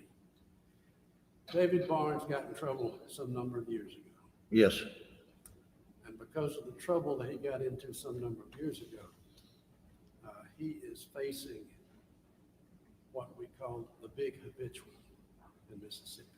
I don't know about the big. I know he's facing habitual. I'm going to ask you about it then. Okay, You understand that you can be charged in Mississippi as a career criminal, habitual offender, if you have at least 2 prior convictions. yes, David has at least 2 prior convictions. he does. And in Mississippi, if one of those 2 prior convictions is a crime of violence, then he's not facing the little habitual, he's facing the big habitual. Yes, And the big habitual carries with it life. life. Yes, So as it stands right now, Damn. and if David comes testify tomorrow, Friday or Saturday or Sunday, he's facing the big habitual, life imprisonment, and he's been facing it ever since you got him in 2003, right? I'm not familiar with a violent crime he was charged with. I mean, I may have just Arson. arson. I mean, Yeah, that's that's- true. I haven't thought about that. Arson is defined in Mississippi law as a crime of violence. So it's You're correct. burglary. And that opens the door up and could slam shut on him You're unless he correct. sings like a bird. Yes, sir, you're correct. Now, let's talk about what. At least burglary here is a violent crime, even if no people are involved. When It's weird. Kirby was killed in 2022, David was talked to by you. Yes, sir, You interviewed him. I did. I don't know anything. That's what he told you. Correct.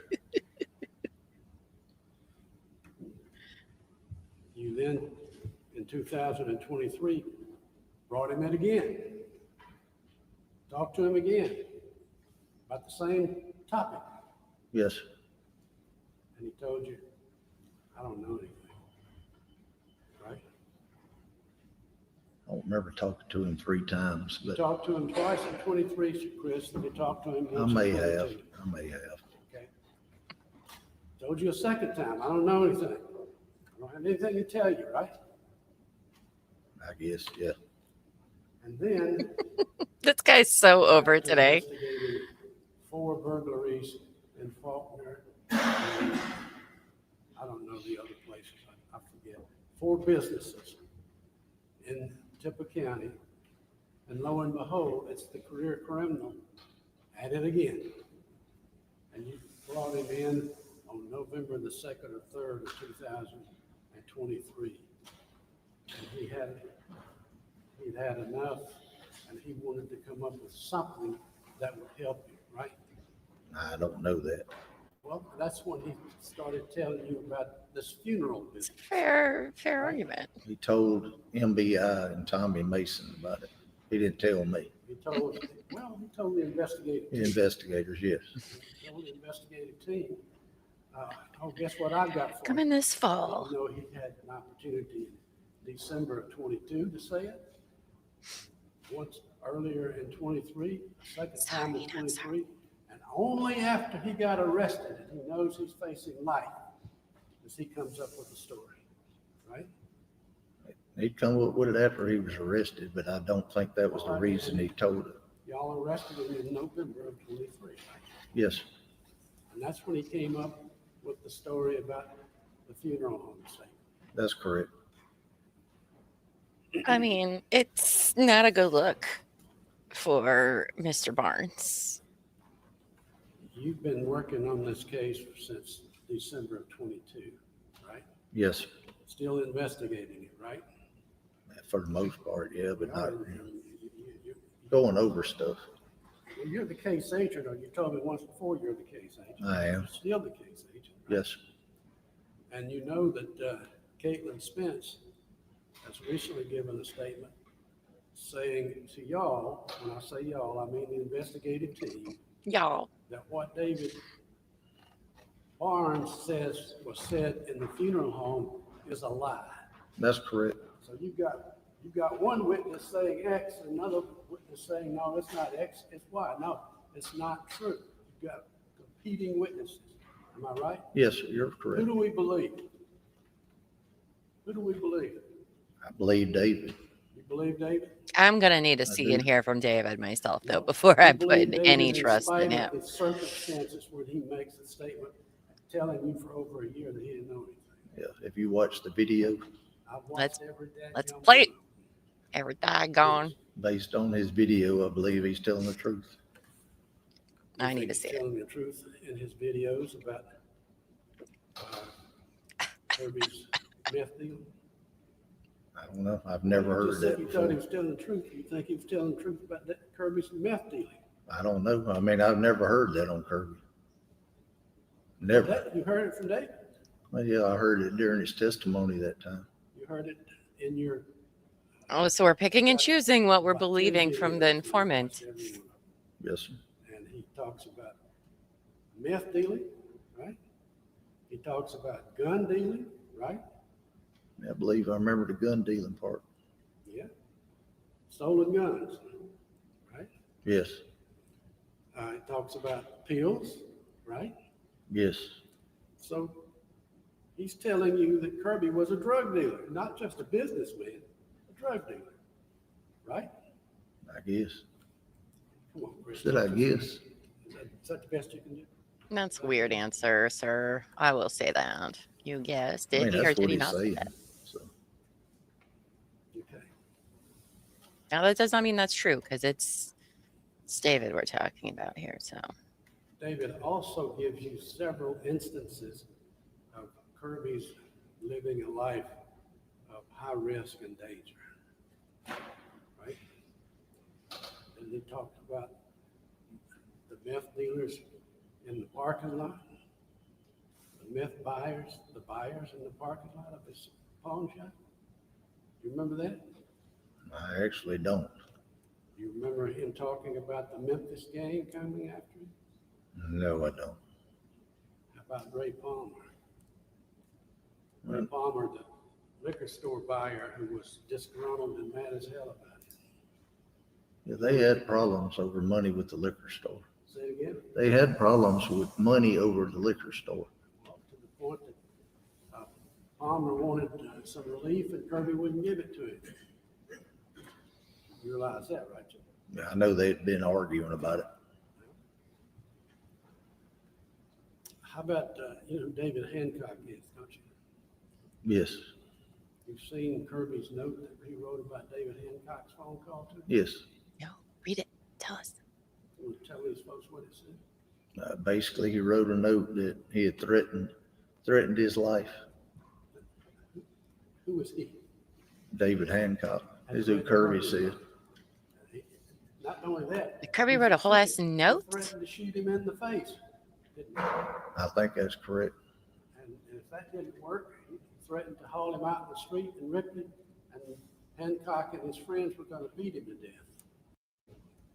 Kirby had enemies, right? He did, Kirby had folks who wanted to do him harm. possibly. Well, evidently he did, or he wouldn't have been killed. Evidently he did. Yes.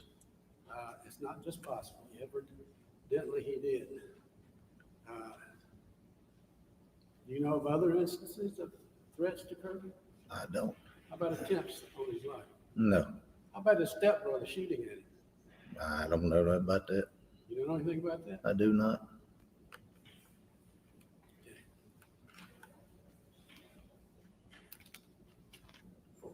Things getting wild down there in Mississippi. Jeez. Let's talk a minute about December the 2nd. You get a phone call on December 2nd compelling you to go to County Road 600, right? I did. You go, You're there all afternoon conducting an investigation. Yes, sir. And you described what you found with respect to where Kirby was, how he was covered. And then you expressed an opinion that I didn't object to. You gave an opinion that it appeared that whoever killed Kirby covered him up because they didn't want to face what they'd done.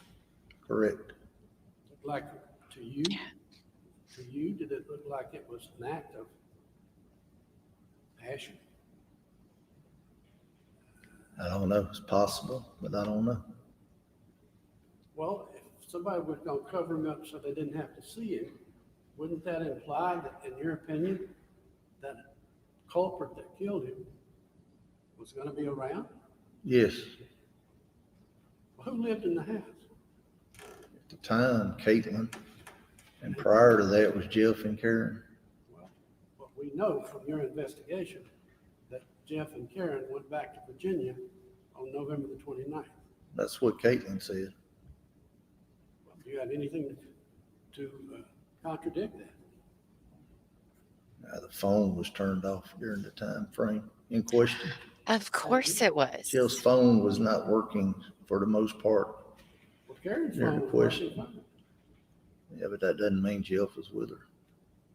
Well, are you now reverting back to the notion that he never went to Not Virginia? always, but often that's the If he case. didn't go to Virginia Or on because the November person's 29th, ashamed of what they please did, tell if they, folks even how if he they got didn't to know the Virginia. person. We know he was there. I don't know. You don't know. I don't know. You don't know. There's a lot about this case that you don't know. Correct. Don't you agree? A lot about this case that the state of Mississippi doesn't know. That's correct. And you've chosen him to be accused. I haven't chosen anyone. Well, you don't know if he was present on November the 30th. What's the proof? What's the proof that Jeff Spence was in Mississippi, Tippah County, on the evening of November the 30th? What's the proof? Caitlin's going to testify that he is. He was. Other than that, because we've got problems with that. Okay. We got, Other than that, what's the proof? Don't have proof he was there exactly. You don't But have I don't any know proof. where he was because his You phone don't was have any disabled. proof, Mr. Chris McAllister, that he Snack was time. there at all, do you? It's going to be, like I said, that's what we have. What's the proof that Jeff Spence went into this house? There is no proof. In the witch house, I'm sorry, Kirby's. Kirby's. He didn't have to go in. He'd been staying there. Well, he had gone home. Are you saying that he had independent access to that house? Oh, I don't know if he did or not. I'm assuming he did if You he know- stayed there 4 months. You know, Caitlin says no, okay? He didn't have keys to that house. You don't have any proof to the contrary. No, I don't. I do not. To the extent that you want to take a lifetime worth of dealing by Jeff Spence, because he was a dealer just like Kirby was, and try to make it into some sort of criminal activity. You don't have any proof that he went into Kirby's safes, do you? No. When you went there on the 2nd, you went through the entire house, right? Yes, Including the safe room. I did. Saw all this paper clutter, trash. had a whole Saw room nothing for in safes. terms of an attempt to go into any of the safes, right? No, not at that time. No. Well, what are you saying? You didn't notice it? You noticed it that time? I declare snack Are time you for everybody. saying- There was no force to the safes, any of them. No, None of them, no force. they were all locked. As far as I know, they were locked. Well, I've got notes here from some hearings back that the only person who had access to those safes was Matty Jane Jones. You dispute that? Caitlin did too. I don't have that. Caitlin changed the combination on them. But we'll talk she's gonna be here tomorrow, right? Correct. I don't know what day she'll be here though. Say it again? She'll be here one day. I'm not sure when. Okay. We'll talk to her about that. You have no evidence at all that there was any force to enter that house? No, No. Didn't look like the door had been pried? no, sir, did not.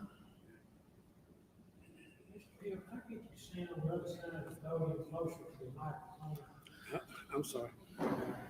Move the microphone, whichever one please. Well, I screwed the microphone up yesterday, so I don't think I need to be touching it. Is this better? Yes. Is it better? Don't worry, Lady in Gray. He'll talk to them about it. It's fine.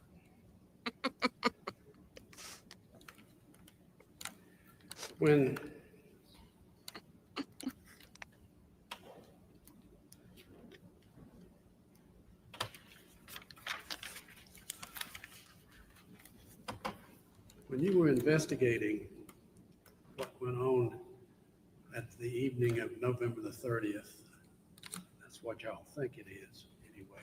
It's what you said ever since I've been in this case. It's November the 30th. You said there were some things about Caitlin that didn't make sense to you as a result of your investigating that situation. Yes, And Caitlin, we know, lived there at that time and had been living there for 2 or 3 years. yes, And her parents had been visiting, but they don't live there. They have their own home in Virginia. yes,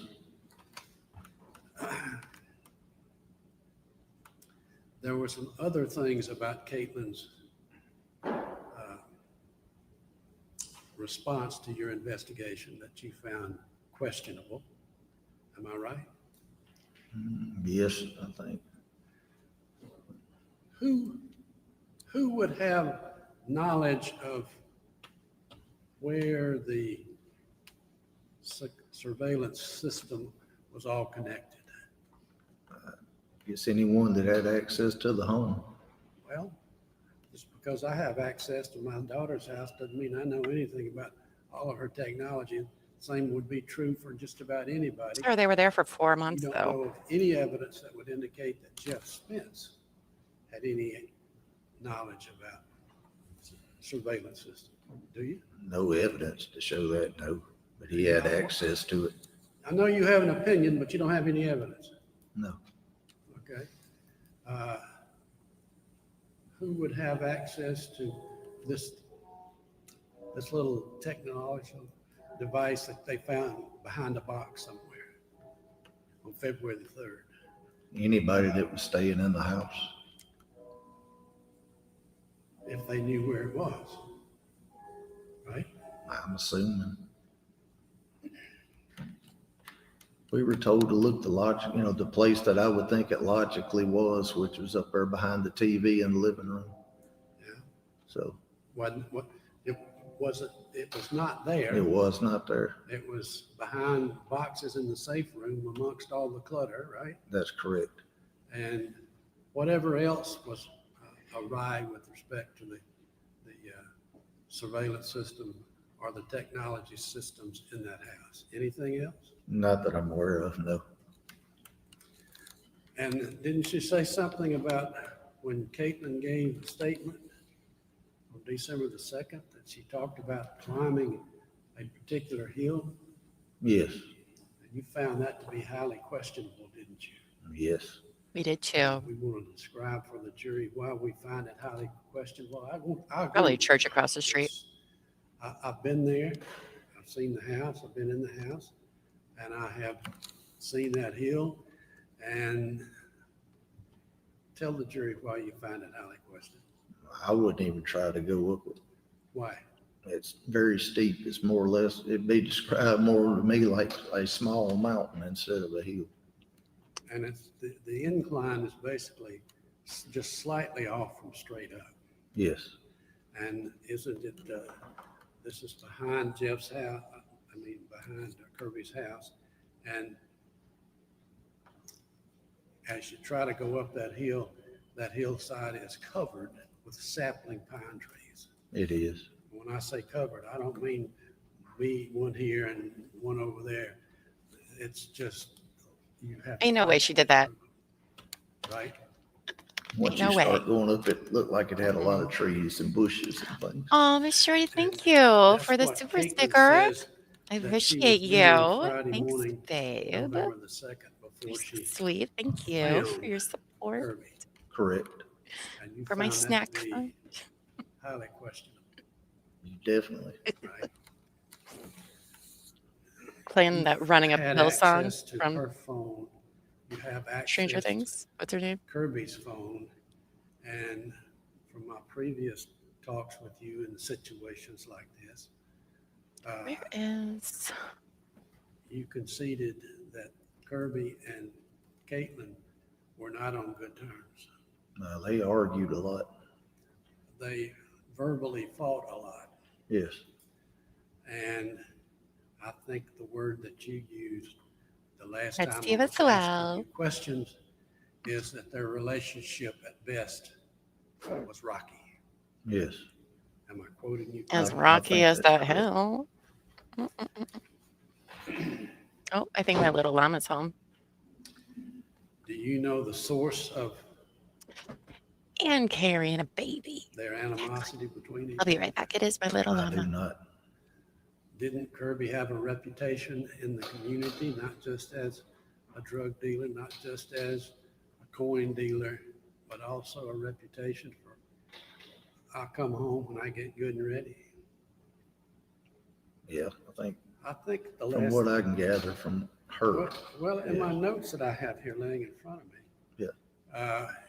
You said that he had a reputation for going missing.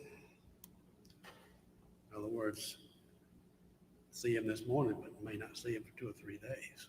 I don't remember that. You don't remember using I the really term honestly don't. I don't going remember missing? that. Well, you do acknowledge, though, what I said to you a few minutes ago, that Kirby had a reputation for going and coming as he saw fit. I think he was independent enough that he was going to do what he wanted to do on it, regardless of what anybody else thought. And you know what his response would be if Caitlin objected to that? What's that? I'm asking you if you know. I don't know. I'm sure it was some conflict in there. Say it I'm again. sure it was conflict in there. How about violence? I don't know about that either. You don't know. You don't know if he ever shut her up by don't ask me questions like that. You don't know. I don't know that for sure. I have other folks coming. That's fine. We'll get to it.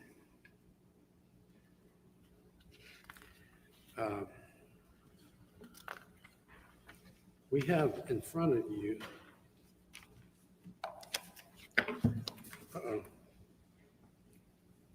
We have in front of you a series of boxes that I take it we're going to go through tomorrow. And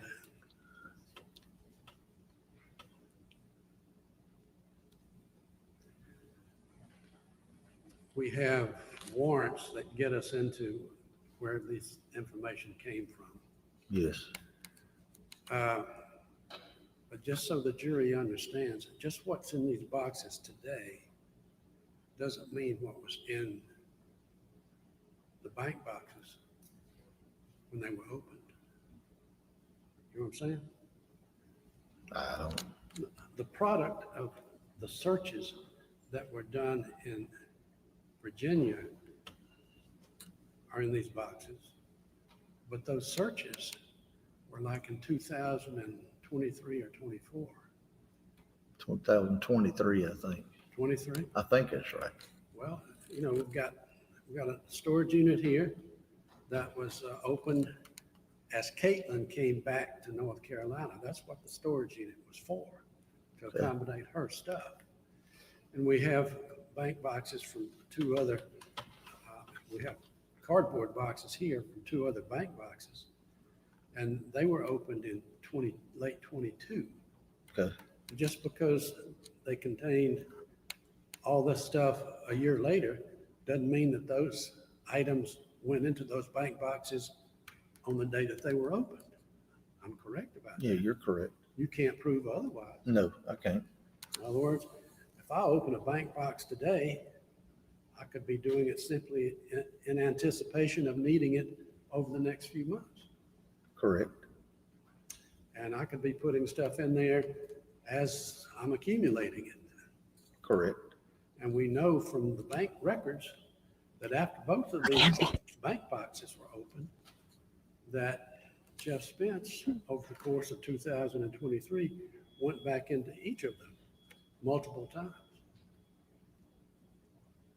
I can't remember. Six times as to 11 and 7 times as to 302. You don't disagree with me? I'm not going to disagree. I don't remember. What is he talking about? He's asking. Sorry. I'm going to do my weekly homework check-in, grade check-in with little Llama, who's doing great. We're in 8th grade this year, so we got to, be on top of things and whatnot. So I'm not exactly sure what we're talking about right now in this. But this guy is over it. He is tired of being up here on the stand. He, quite frankly, looks overworked, exhausted. I mean, everybody in this town sounds like they have like 5 jobs because there's a whole 200 people there. So I'll bet he's pretty tired. Savage says, I know there are not people in here questioning the raw, unadulterated power of a woman, right? That bee did not climb that hill. That didn't happen. No way. Now, was it as muddy as the video we saw from the sister, Kirby's sister? I don't know, but this guy did testify that on December 2nd, the ground was very soggy and wet. So I imagine that hill kind of looked like that probably. You need to go back. I think so.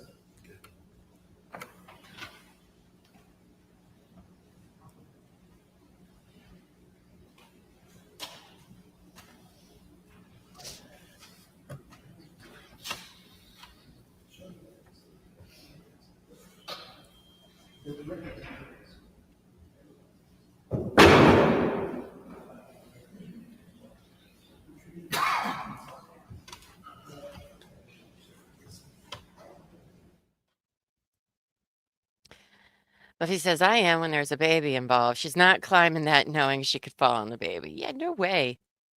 No way. I sure as hell wouldn't. I mean, I wouldn't even try, even if it was easy, to be quite honest. And even if I didn't have a baby. Ask if I would do it right now. The answer would be nope, not happening. I guess he's just in the deer stand. That's just where he lives now. I'm not going to go check. But yeah, we watched a video that the sister put up of the house and walking. No way she climbed that steep ass side of that hill. No way she did not see the body. It's like literally right there. Appreciate it. Thank you. I can't wait to hear Caitlin. Can't wait.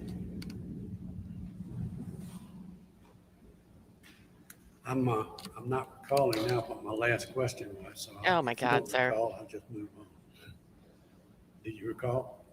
I think it was about the dates on the Oh, the bank number of boxes. times. Yeah. This guy's my Now, lawyer. I without would. reviewing one of them, I really can't answer. I don't remember. I can give you generally the range of dates, but I can't, off the top of my head, can't give you exact dates, but I can. Are I you can give doing the generally questioning, sir? Or are the you? time frame of the dates that he went back in.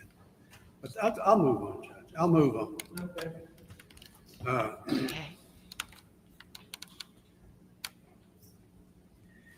When you were investigating the scene on December the 2nd, 2022, you found Kirby's body and you investigated all of that. And you found the key fob to Kirby's truck was in his pocket, It was. along with $2,868. I believe that's correct. That's the correct amount. Well, that's the reported amount. I'm not sure, I know I wasn't there, all right? Am I right Okay. that this truck that Kirby drove had a self-locking feature to it? I don't know. My truck's not that new. I don't know. You don't, okay, you don't know the answer to that, I don't know the answer to whether that. they're self-locked or not after 5 seconds. Like, I don't have one of those fancy Alright. future cars. Me either, sir. Me either. But if it did, for somebody to get in that truck, they would have to take the key out of Kirby's pocket, open the truck, and then put the key back. Right? I believe so. But you don't know if there's any proof that that actually happened. No, I don't. Okay. Do you know if anything at all was taken from the truck? I don't mean the satchel, because you don't know Terry. whether the satchel was in the truck or not. I'm It's talking about something. anything else. I don't know. Didn't you tell me once before that the truck was just as cluttered with stuff as the house? It was. Easily to pick up something that you didn't intend to pick up if I'm buying some silver dollars from Kirby. Wouldn't it? I don't know. Say it again? I don't know. I can't answer that. Can't That would or be won't? speculating. Say it again? That would be speculating. It looks over the prosecutor. Objection. Are you guys awake over there? Let me What's happening? catch up on my notes here. Any idea who disabled the camera system? I have no idea. Somebody that had access to the house. Would you have to have access to the house to do what was done to deactivate the camera system? I believe so. Couldn't do it from outside. Take No. a box? It would have to have, it would have to be somebody who could get into the house Correct. without having, doing any violence to the house, any obvious break-ins. No, You didn't see any such thing, no. okay? And I'm told, I'm listening, that Kirby could access his security system on his phone, I believe so. okay? Is there any way to tell that he did that day? When the phone dump was done on his phone, I think it had it showed where somebody had accessed it maybe in June. And then it showed the day that me and Josh Bateman opened it up trying to access it to see if anything was on there. Rest of the time was completely gone off of there. What would make it completely gone? I'm assuming somebody got in there and erased all that. When you say got in there, got in where? His phone, Somebody, you could do that in his phone. evidently, to cut all those off, because I wouldn't think someone with that much stuff would not have his camera working since June. So that's, to me, that tells me somebody, Well, as cautious as Kirby apparently Another tried to mail be, check. with guns everywhere. I don't think he would go 6 months with no access to a security system. I wouldn't think so. Say it again? I wouldn't think he'd go that long either. He's I wouldn't something. think so. Okay. Do you remember when you were interviewing Caitlin, she was talking about what was being taken from the house after the night of finding Kirby's body, and the next day, and the next day. I just remember there's a lot of stuff being taken. And it wasn't just one person taking it. No, I think it was several people taking it. As a matter of fact, if I'm remembering correctly, Kate's always had a lawyer, and I don't get to talk to her directly. But if I remember correctly, she described what was happening with Kirby's possessions on December the 2nd, Friday night, December the 3rd, Saturday, and December the 4th, Sunday, as shit show Sunday, shit show weekend. You remember Oh. that? Yeah, I remember that comment. Yeah. Name for a you new show, remember that called it. specific language, right? Show I Sunday. remember that comment, yeah. Okay. And she was referring to people just wholesale hauling out his possessions, right? I think there were some items taken from there. Not just some items. We're not talking about a handful. They were being taken out en masse, were they not? According to her, According to Caitlin. according to her, correct. Yeah, his family or You know who those people taking it out were? I think Kirby's mother's supposed to got some stuff out. She told me that the stuff that she took out of there was her stuff that was he had holding for her. I could claim it as my stuff. I mean, you'll have to ask her that. That's what she told me. Well, I understand. But Kirby's mother was actively taking stuff out of the safes and putting them in her car. I believe so. And she had helpers. Todd Michael, Maybe, I don't remember that. her husband. Maybe, I don't remember that. I'm not going to say it did. I'm told that her husband objected to it. He didn't think it was right. Oh, I don't know. You don't know about that. I don't. All right. You do recognize that just like Kirby's mother is the grandmother of the little boy, Jeff and Karen are the grandparents of the baby. Yes. Okay.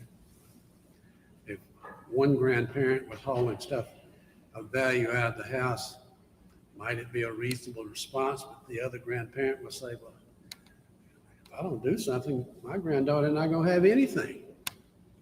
That would be a reasonable response, wouldn't it? Possibly. it's weird that either one of them are thinking about this at the time, to be quite honest. But I'm assuming that they had reason to suspect that if they didn't get his stuff, that somebody could come in and take more of it. I think that's a reasonable You went reason to to want to the get stuff house out of the on house when somebody was robbed. January the 9th, and I'm not seeing in my notes here what exactly you were out there for. Tell me again on January the 9th. You were called out. Let me look back and make sure I'm telling you correctly. Because I was at the house multiple times over a period of a year.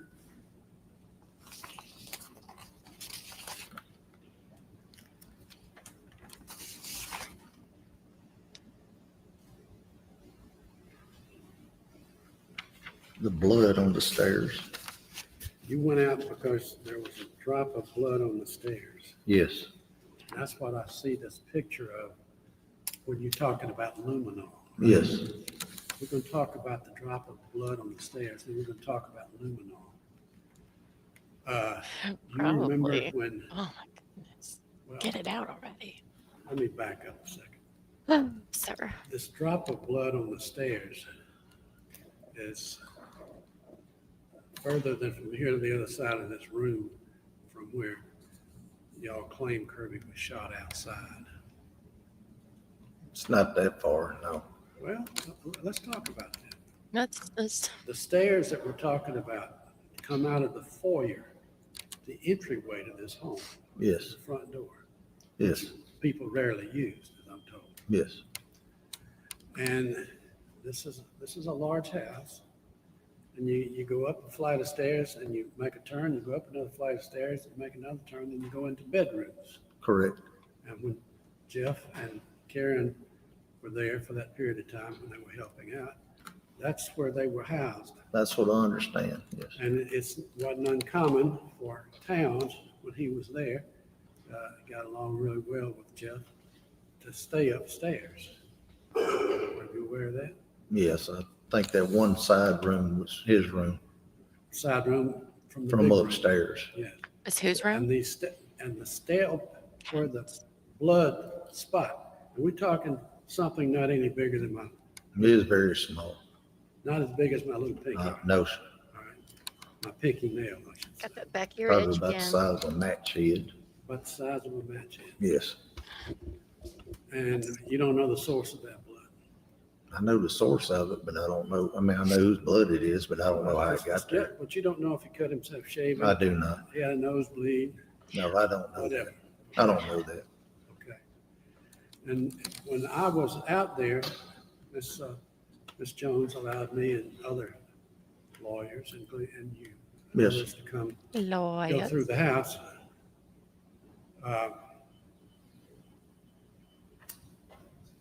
I asked you to just tell me point blank. I said, what's the connection between what's up there and what happened out there? And I'm going to quote what you said. Okay.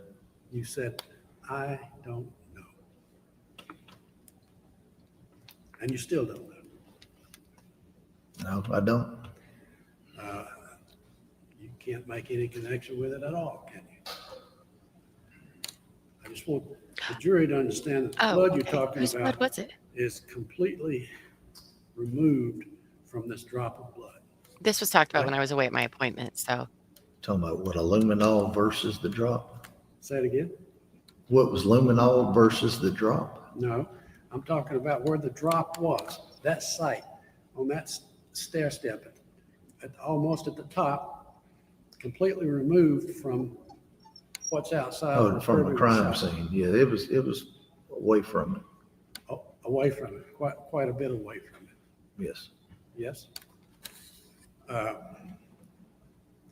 And there's no blood trail. You didn't find any blood from the entryway to the garage where you think Kirby was shot, into the house, to the stairs, up the stairs to that drop. There is no trail. There was, in there by the sink, there was luminol activated right there. And there was a wall for some reason that had been repainted in a couple of spots. But I didn't test the luminol from there because usually, a lot of times, I think luminol will, once you sprayed, it's hard to really read, for sure what it is. Well, we're fixing to talk about luminol, but my point is, you didn't see anything that you could test to make No. a connection between upstairs I and did outside not. of the garage. I did not. Okay. Didn't find anything. No, sir. Okay. Now, this luminol business. Luminol will react to a lot of things, right? Bodily fluids mainly, yeah. Well, if I've got a Or 3 or 4 year, proteins, say it again. proteins and bodily fluids and stuff. I've got a 3 or 4 year old kid that he's trying to make it up the stairs and doesn't make it, and ends up messing up his pants. What's on the stair step would react to luminol. It should, Yeah, just like blood, yeah, it should, right? should. Same thing would be true if my dog had an error. Yes, It would react to luminol. it would. Luminol reacts to a lot of household products, right? I believe so. So just because you've got this luminol spot that the jury's going to see when the evidence goes with them, doesn't mean anything in terms of the facts of this case. Would you agree? It was very close proximity to the blood drop. Oh, well, I know the luminol is right there on It the was right same next stair to it, step, correct. but that could be from It could be, anything. it could Matter be. of fact, luminol will react to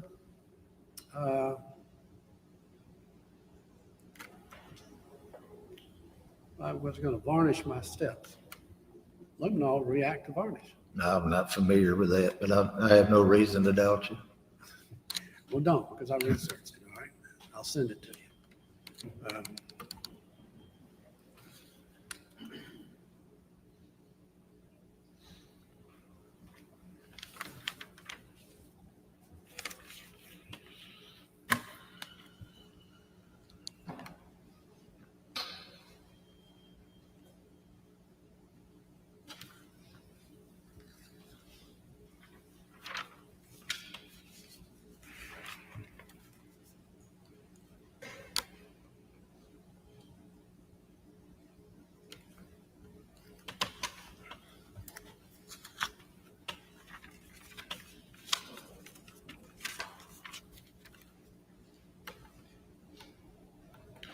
I may be getting close to the end, Chris. Good. Good. We all say that. You're sick of sitting up there, I know. Chair's kind of bad. Yeah, your back hurting? Yes. I'm sorry. Okay. He Googled it. You can trust him. It's fine. He just went with the AI answer, so it's fine, everybody. Does Ripley still have first Monday? It does. Is that still every Monday? Well, it's usually the weekend before the first Monday of every month. That often? Yes. And I know I went once when it was Labor Day weekend. What does it have to do with anything, sir? What does this mean? Quite impressive, actually. And that's still a big day, right? It is for some people. Yeah.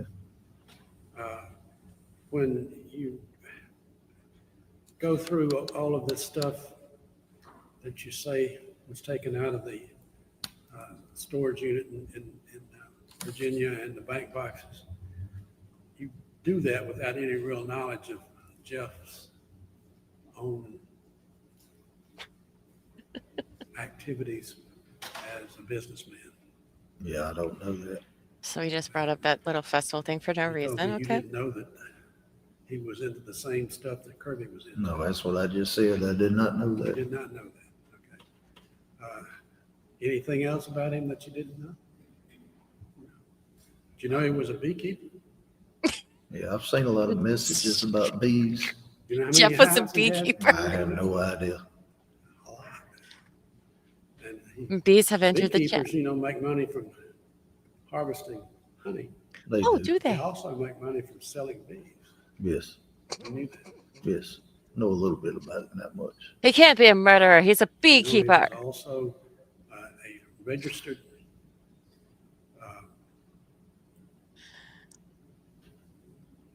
German Shepherd breeder, Oh. AKC registered. No, did not. Do you know that he had actually brought a litter of puppies to his first Monday? He does, Sold every Savage. one of them. Okay. Do you know that he was also a landscaper? No, This is cross. Horticulturist? did not. Well, we'll get into that more And later. beets. Other witnesses. I'm just We'll get wanting you it. to understand that just because there's money in these boxes doesn't mean that it came from somebody other than his own labor. Jeff has a lot of hobbies. He breeds German Shepherds and bees. Commentary, not question. I'm sorry, Jeff. Does his dog ever step on a bee? That's right, you guys. Murderers don't have As puppies. to the Mm-mm. gun that's behind you, that's a 12 gauge or a 20 gauge? It's 12 gauge, I believe. Probably. 12 gauge. I think it is. And you told Mr.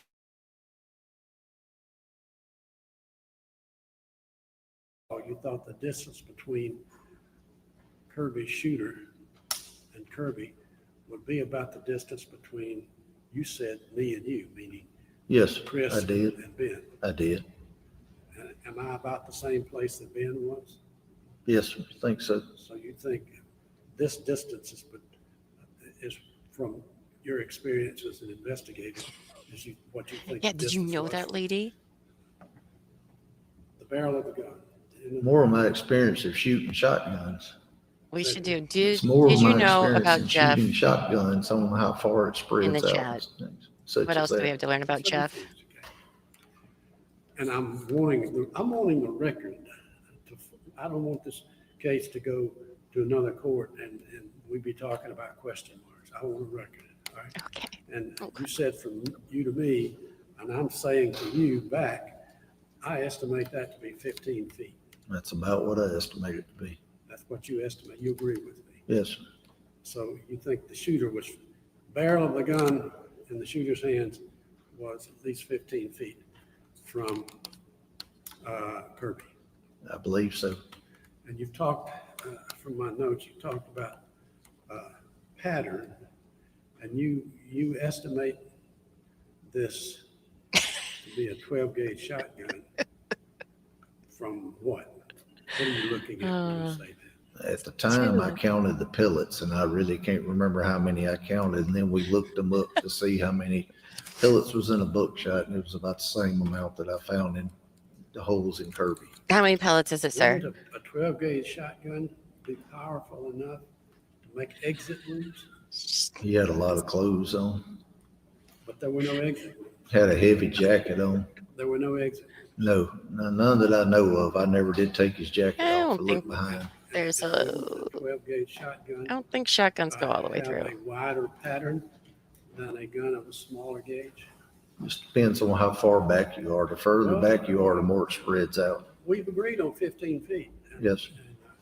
And I'm asking you, as an investigator and a coroner, wouldn't you estimate that, or wouldn't you conclude that a 12 gauge shotgun would have a wider pattern at this distance than a gun of a lesser gauge?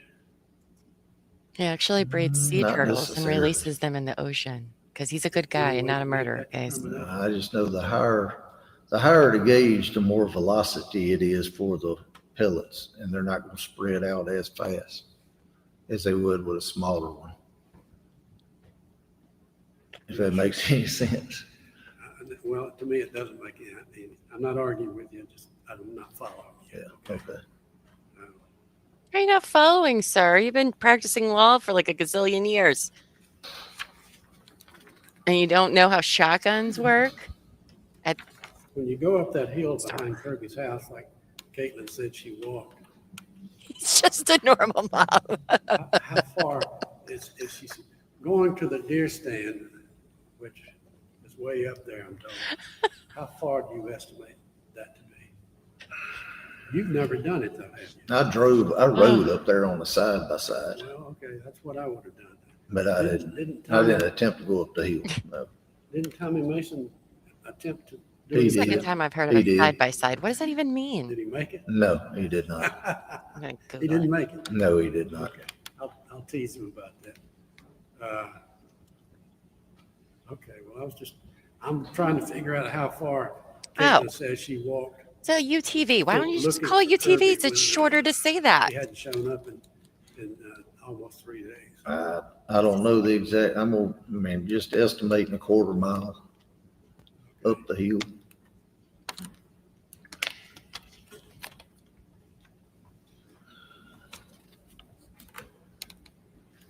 Judge, let me just thumb through my notes, okay?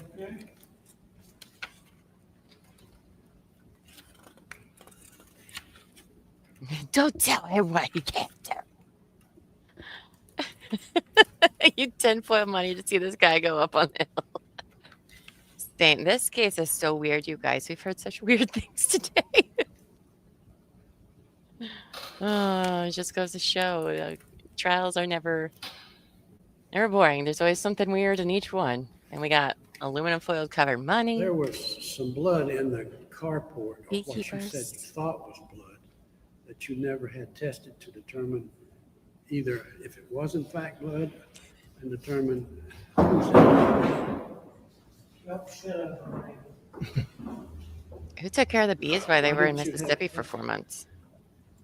Excuse me.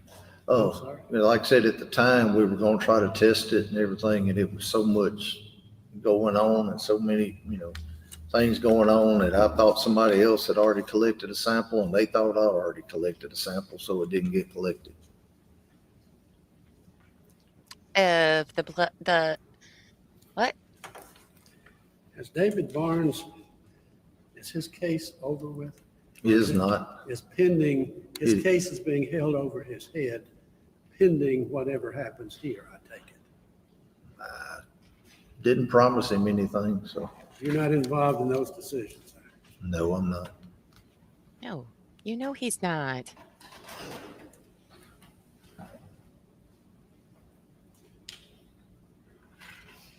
Did you ever determine the name of the man from Chattanooga, Tennessee, that Kirby had gotten ripped off by his Memphis gang, and he tried to flip that being ripped off by going to Chattanooga and recouping his money from the diamond guy?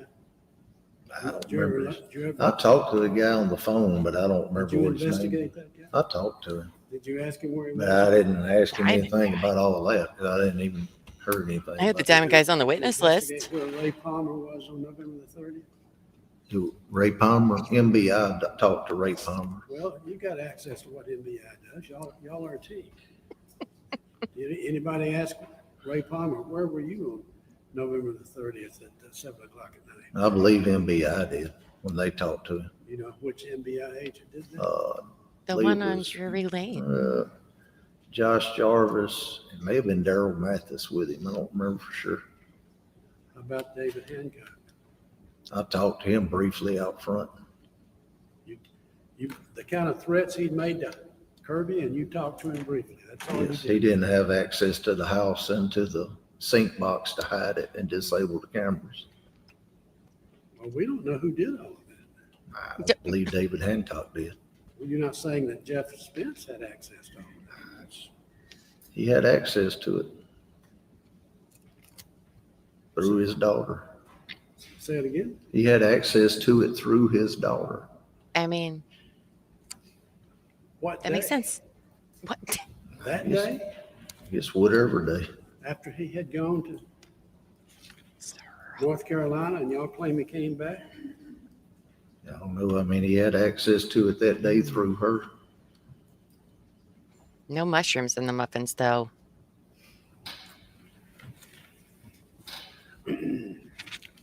What I described, you weren't in your opening statement, were you? I was not. You were not. I described to the members of the jury my understanding what the state's current theory is. Okay. That is that on November the 29th, we left, Karen and Jeff left 10 hours.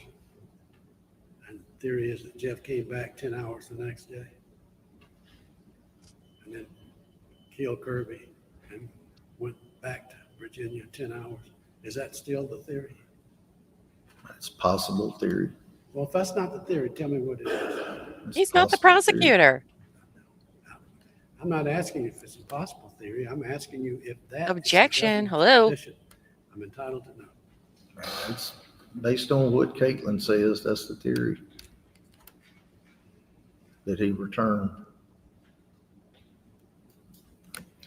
Well, we're gonna deal with that because Caitlin is. That's Thank you. No. correct. Well. We'll let just me- talk to her let about me, it. Visit my desk over there. There are folks making notes. Oh, sir, you are something.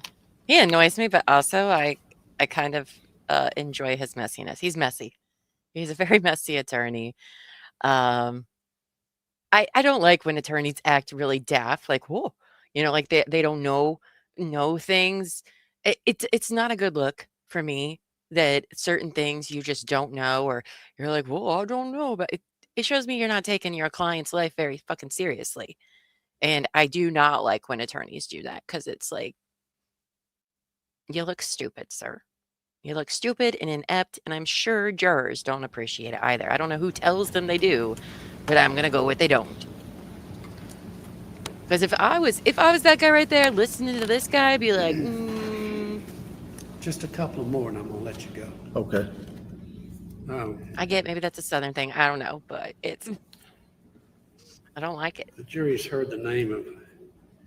But he does Giovanni spill all the Aguayo. tea, which I do enjoy. Giovanni Giovanni. Aguayo, A-G-O-Y-A, I think, something like that. And I read in some of the investigative reports in this case, You just gotta play stupid well. Sheriff Gallard I look like a buffoon. instructed you to get an interview with Giovanni Aguayo. Did you do that? I talked to him on the phone several times. I didn't do an official interview with him. He hasn't been here to get one.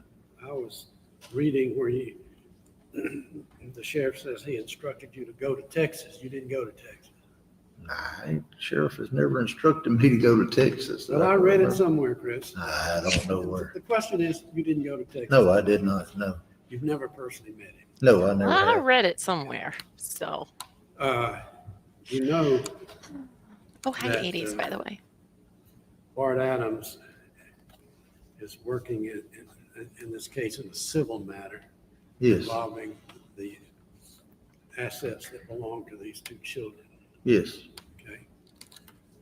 He's the estate lawyer identifying estate items, and he had taken possession of a lot of estate items yes, and was storing them in his law office, right? yes, And that on January the 19th, 2023, Bart Adams' law office was broken into. it was. And On top, thank you for the super Possession. sticker. I appreciate it. Thank you, good sir. were stolen. That's my understanding. Appreciate your support. Thank Any you. idea who that is? I don't know. David Barnes was questioned about it, and that's one he wouldn't admit to. Well, let me ask, well, you just questioned David. Hmm. What else have you done to find out who that is? It's happened in the city. That's the city's place to look into that, not me. Okay. Well, let me ask you this. If we can determine who that person is, don't you think we might be finding Kirby's killer? I think we found Kirby's killer. That's debatable. Okay. And That's then on debatable January over here, sir. the 9th, But good answer. I think I've got it right. January the 19th was the law office, right? I don't And remember. January the 9th, not only did Kirby have valuables in Bart Adams' law office, He did.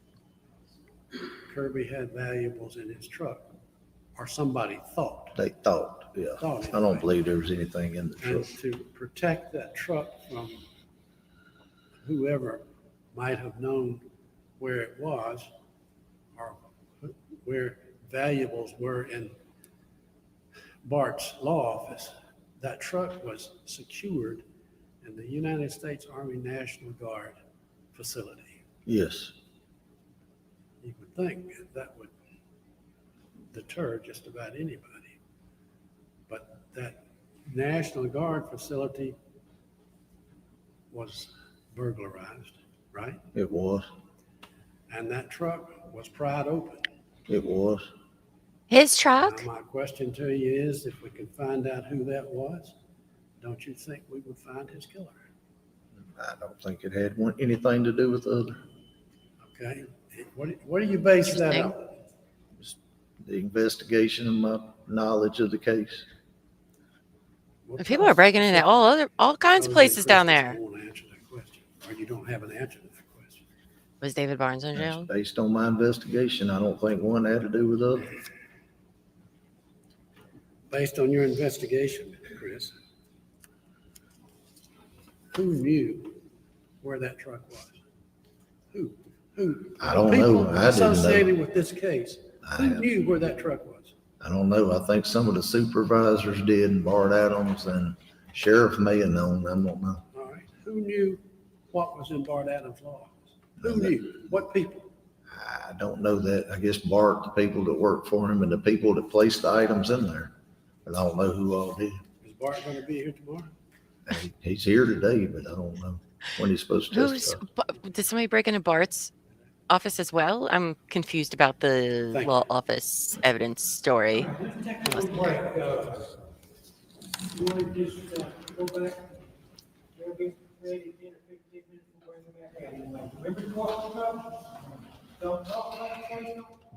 Okay, so they're gonna take another break. Listen, all right, this lawyer guy is doing. I did not catch his name, so we're just gonna go with Mr. Defense Lawyer guy. He's thrown a lot of names out there.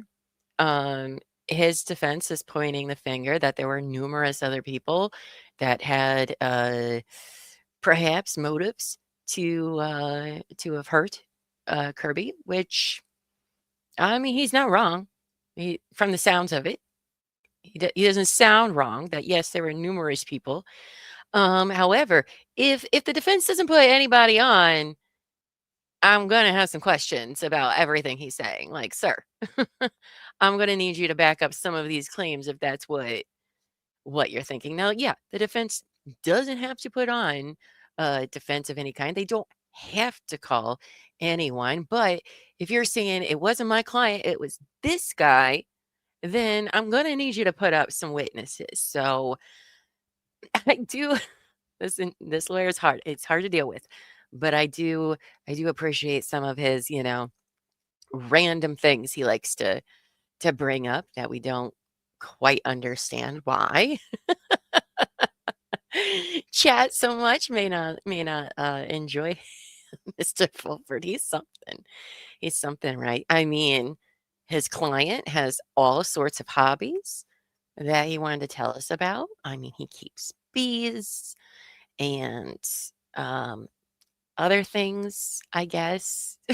I don't know. It's really weird to bring. Oh, he breeds German Shepherd puppies, registered ones. So, but who was doing all this stuff while they were in Mississippi for 4 months? Who was taking care of the bees is what I want to know. Now, he brought up a list of names of people that it could have been other than Jeff. And I mean, sure. But then we run into the issue of, well, who had access to the house to get rid of the security cameras? And that's really the biggest hurdle in that guy's way, is who had access to the house. And he can sit there and be like, well, Jeff didn't have access to that. He lived there for 4 months. His daughter lives in the house. There was no break-in. And if you didn't join us earlier today, they showed some pictures of the crime scene. And I was going somewhere with that. It's been a long day. That guy had me asleep that I'm like, I don't even know what I was gonna say about that. So in like the carport area, there was trash all over the floor and it knocked over a trash can. It definitely looked like before he was shot, there was a struggle. Okay. Because it wasn't just like you knock over a trash can and it like spills out. It definitely looked like it was with force and there was like cans and stuff all over. Now, you might be like, oh, well, his keys, obviously, right? They could have used his keys. They said the key fob was in the pocket. The key fob was in the pocket. His house keys, however, were in the area with the trash everywhere. They were like right by, I think they were right by the trash can. It was white and knocked over, so I'm assuming it was a trash can. So his keys to the house were not on his body, and they were not in a they're kind of concealed, I guess. Not really concealed, but definitely didn't look like someplace somebody would just drop keys who was trying to break into the house or something. So that really makes me feel like, oh, this definitely had to be somebody that needed to do that. So I don't know why we're doing that, but okay. Let's see what you guys are saying. Simi says, I changed my avatar to my dog's goofy face. Look how cute. I love that. I love when people use their pets as their pictures. It makes me happy. Or a tinfoil carrying bear. Yeah. So this morning too, if you guys were just joining us now, when they arrested Jeff had $17,000 of cash on him, I guess, at the time. I believe they said it was on him. Or in his like readily available, had $17,000 cash. It was not in the safety deposit boxes, from my understanding of earlier. And the money was wrapped in aluminum foil. We don't know why. What a very weird thing. And it wasn't just wrapped in one layer. I believe McAllister said it was wrapped in several layers of tinfoil, which is very confusing. I don't understand the reason for that, but it's something. Hi, Pam. Hey, babes. Hope you're doing well. She says this lawyer reminds me of the lawyer in the Murdaugh trial. Yes, it does have a little poot flavoring. going on. Yes, poot for sure. Again, I do not like when lawyers kind of try to play stupid but it just doesn't make them look put together. There were a few times where he was just like, he's like, well, I don't even know. You would know. Like, he didn't know names or, certain pieces of evidence. And I would be looking at my lawyer like, I'm going to need you to be a little bit more confident, sir. Okay.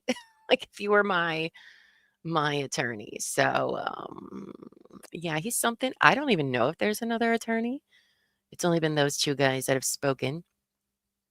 I don't think he's great. But as I said, I enjoyed the little droplets of tea he likes to throw out there. And they've mentioned quite a few people that I must see them testify. One, because I want to face to a name, and two, because I'm nosy. And, I want to see Giovanni, the brother-in-law who sent the anonymous letter. Obviously, we're going to hear Caitlin. We're going to talk to Virginia, who I think works at the bank, I guess. There's another person, the law attorney.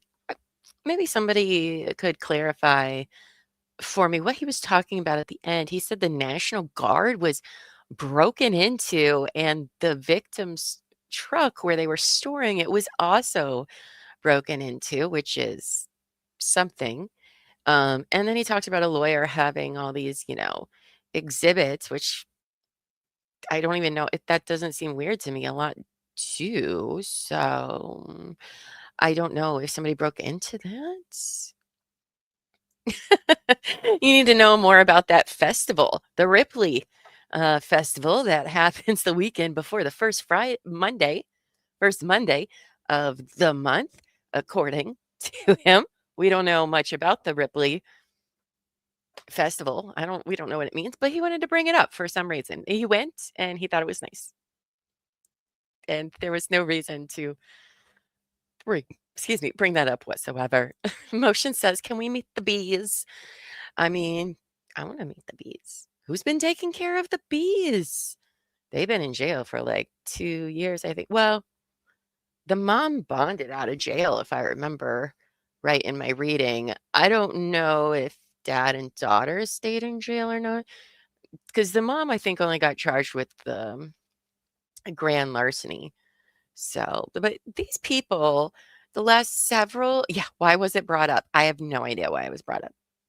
None. He just wanted to say nice things about Ripley's festival, which he just wanted to leave a Yelp review, except on the record, I guess. So we're all a little confused. I see what you did there, Angie. She says, we don't know about the Ripley, believe it or not. I love that. Somebody probably took the bees. Maybe they did. What a bizarre, weird little story they're concocting. It's all over the place. All over the place. But I'm here. I'm intrigued. There was another thing that they brought up that I was like, what? I don't know. That guy's all over the place. Now, this pointing at other suspects, I'll say that's pretty good defense to have in this case. What else are they going to use, right? But in this one, pointing the fingers where they're pointing them, it makes a lot of sense how it could be. They really are, attacking reasonable doubt, which is what every lawyer does. Defense attorneys, that's their job. That's what they're supposed to do. But this one, I mean, yeah, except then we heard earlier about the safety deposit boxes, which is so far, that's holding a lot more weight for me, is because why did the Spences open a new safety deposit box on the morning of December 2nd, right before their daughter called 911 to report Kirby dead?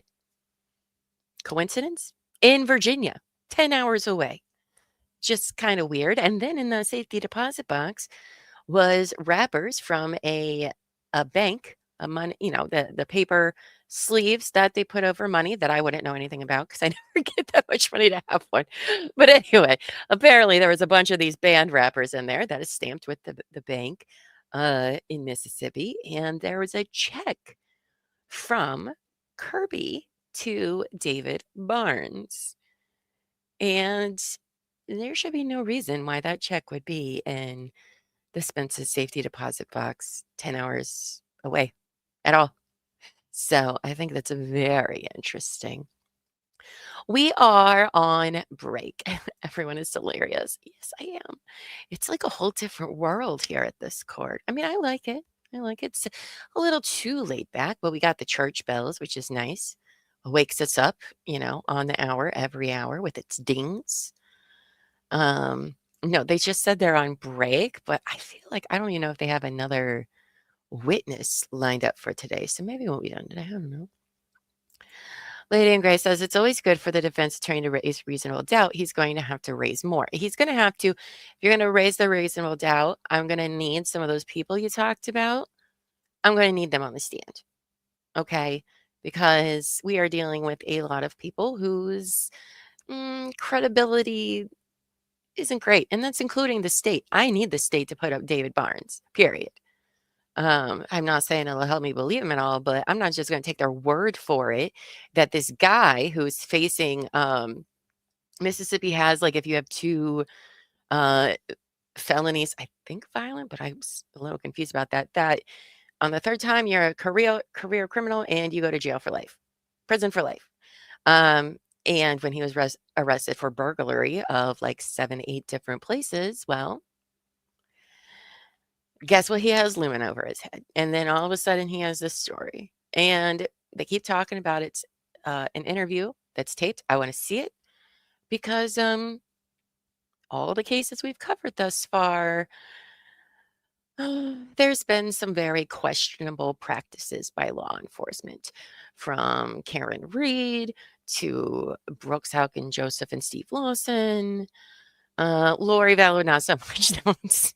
That one I had no questions about anything, honestly, despite whatever her crazy ass wanted to say.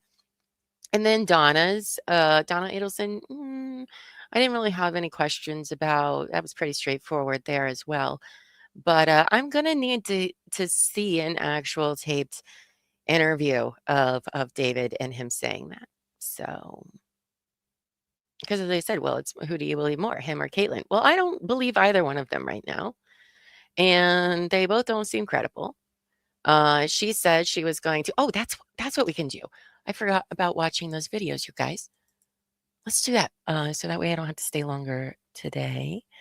Which tab did I have open for that? There we go, this one. Okay, let's finish these videos that his Kirby's sister, Casey, put on Facebook. That just shows the property more. Okay, so this was, I'm just going to start this one over. We did Okay, it's not letting me, so never mind. go up where it's less steep. We weeded our way through the woods. I got a couple ticks on me. Ticks. There is actually about halfway up that hill a ditch that is between waist and chest high. That's very large, that I don't think she even is aware of that is there. There's no way she could have crossed that ditch on her own, but much less with a baby. And I will at some point get up that hill and show you all the ditch if that's necessary. But like I said, this is the side-by-side trail that Kirby always used if he was going up to his deer stand or down to his lake onto his property.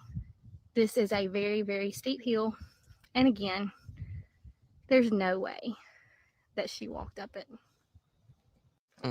Okay, I am currently standing where Kirby's body was found. Right, right there. Looking back toward the home. Just wanted to show you a full circle of this hill. This is where Kirby laid. And to get you an idea of something else that's very relevant, and then one of those things was on top of them. Okay, this is the same one. She has a few more. Let me pull 1, 2, 3.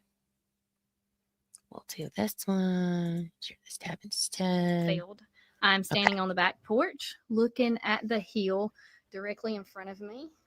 You can see where I slid down the hill. I am not able to go up that hill. I have attempted several times since his death and have not been able on my own.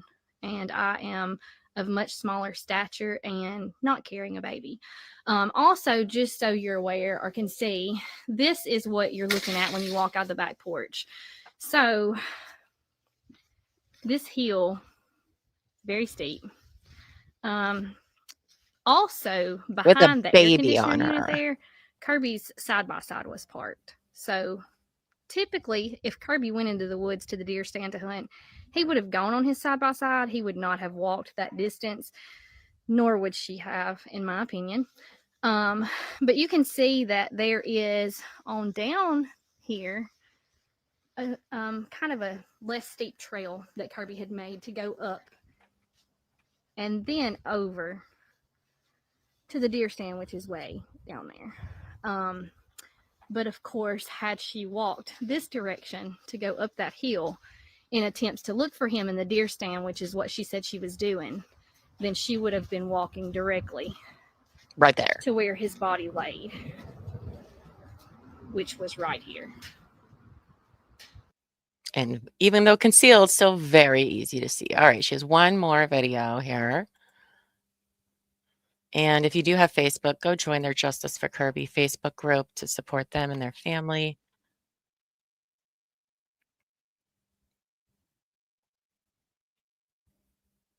Oh, sorry. I'm not even sharing the right page. Get it together, Llama. Okay.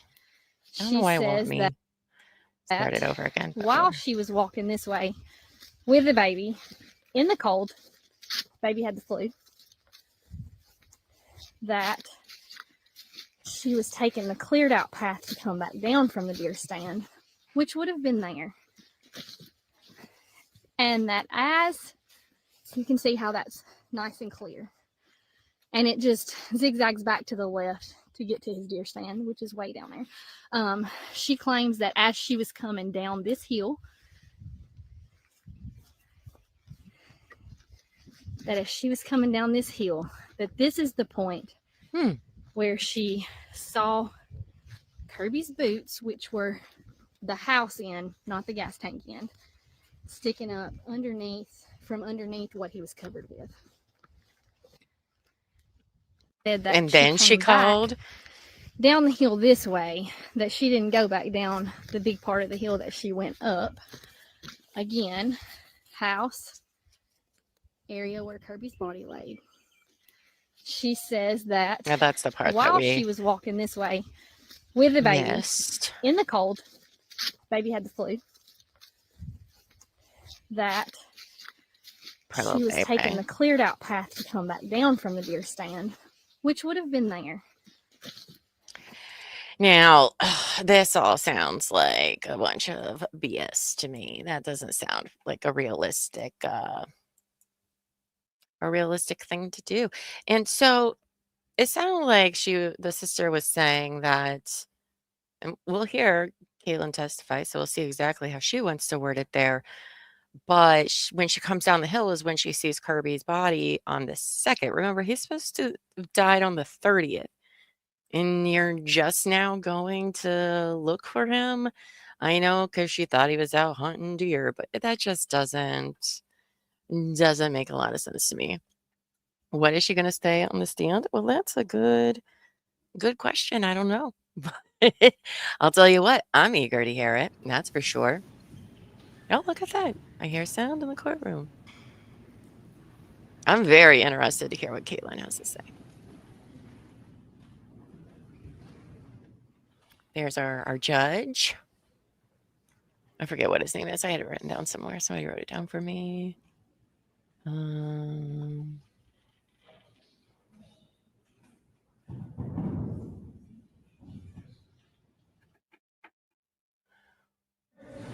All right, you may redirect for the state. Okay. You were asked about David Barnes on cross-examination. Yes. Do you know when he was being investigated for that string of break-ins, whether he was arrested in Union County? Do you know Union County? He has charges in Union County. Were they the ones were you there when he was arrested? Yeah. Oh, we're on cross. Okay. Did he have any items, Back friends.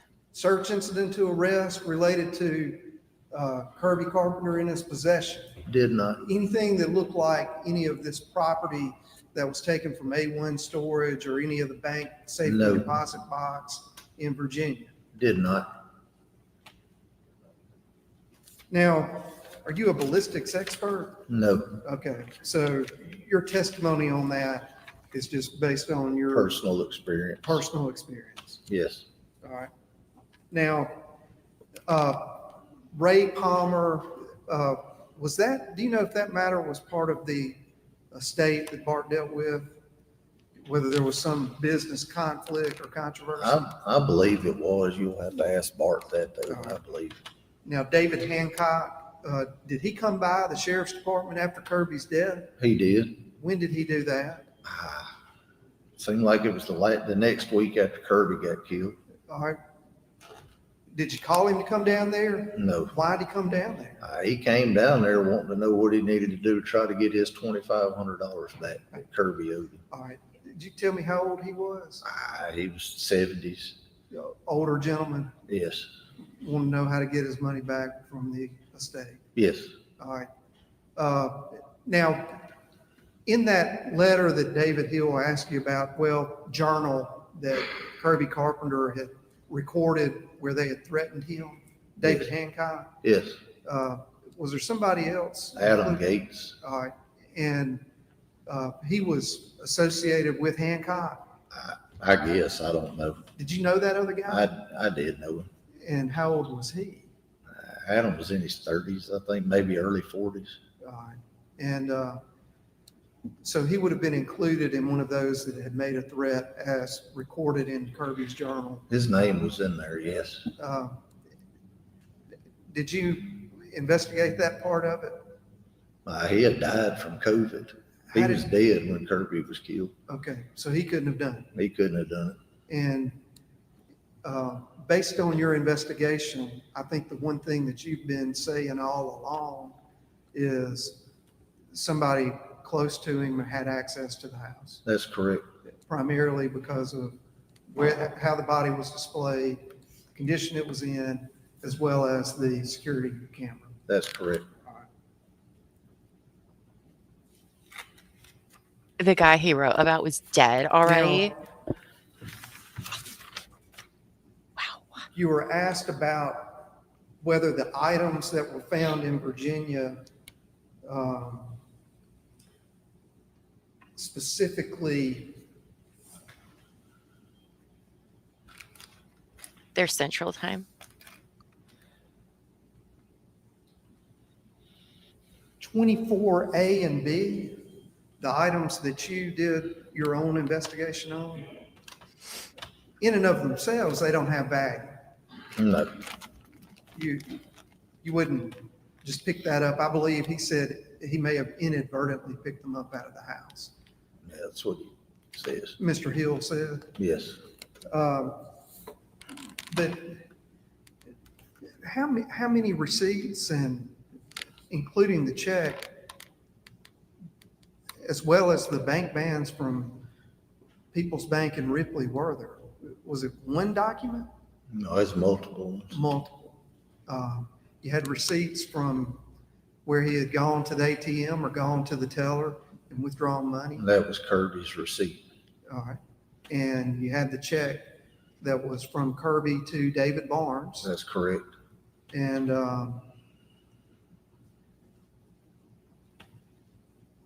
in order to get a receipt from the bank, that would be during banking hours, Yes. normal working business hours. Yes. And Kirby would have been conducting his own personal business as well, correct? Yes. I'm assuming. Yes. And what would he normally carry with him everywhere he went when he conducted his The business? satchel. All right.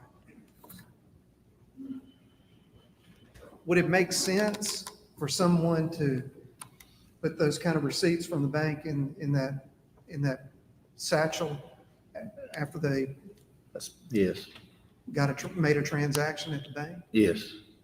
All right. Was there another one that you followed up on besides the bank receipt? Had a Panther's Den receipt. What is that Panther's Den It's a receipt? convenience store down the road from Kirby's. Oh, that's not what I thought And what was that Panther's Den about? was going to be. It's just something he had bought in there. I guess kept the receipt.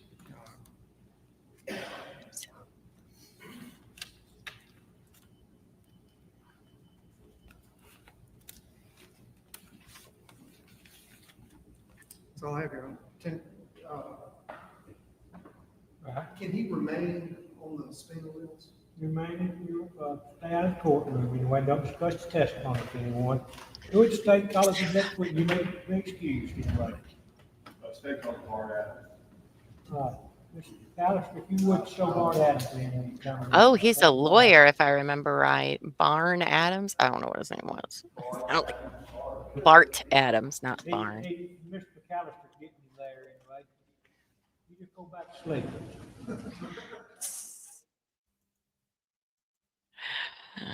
Oh boy, you guys. Have any of you ever seen a law and oh shit, what's it called? Well, Mr. Adams, face the court reporter here, be sworn in. Trial and Error. It's not on TV anymore. I think you can watch it on like Freevee or Amazon, but I love it. It's a satirical comedy about a small case in a small southern I've town. always wanted to be in, having you under. The first season has John Tell the jury who Lithgow. you And are. My name's Bart Adams. it's great. And where do you live and what do you do? I live in Ripley, Mississippi. I'm an attorney there. I have just a general practice and just a typical small town practice. We do a little bit of everything. I have been a municipal court judge. I've been elected as the county prosecutor for 5 terms now. So I've been doing that since 2008. I do anything and everything that walks through the door for the most part, except for domestic work. We know each other. That's right. You Yeah, know, it's all right if I call you Bart. That's absolutely. what I usually call you. Bart, did you know Kirby Carpenter? I did. How long did you know him?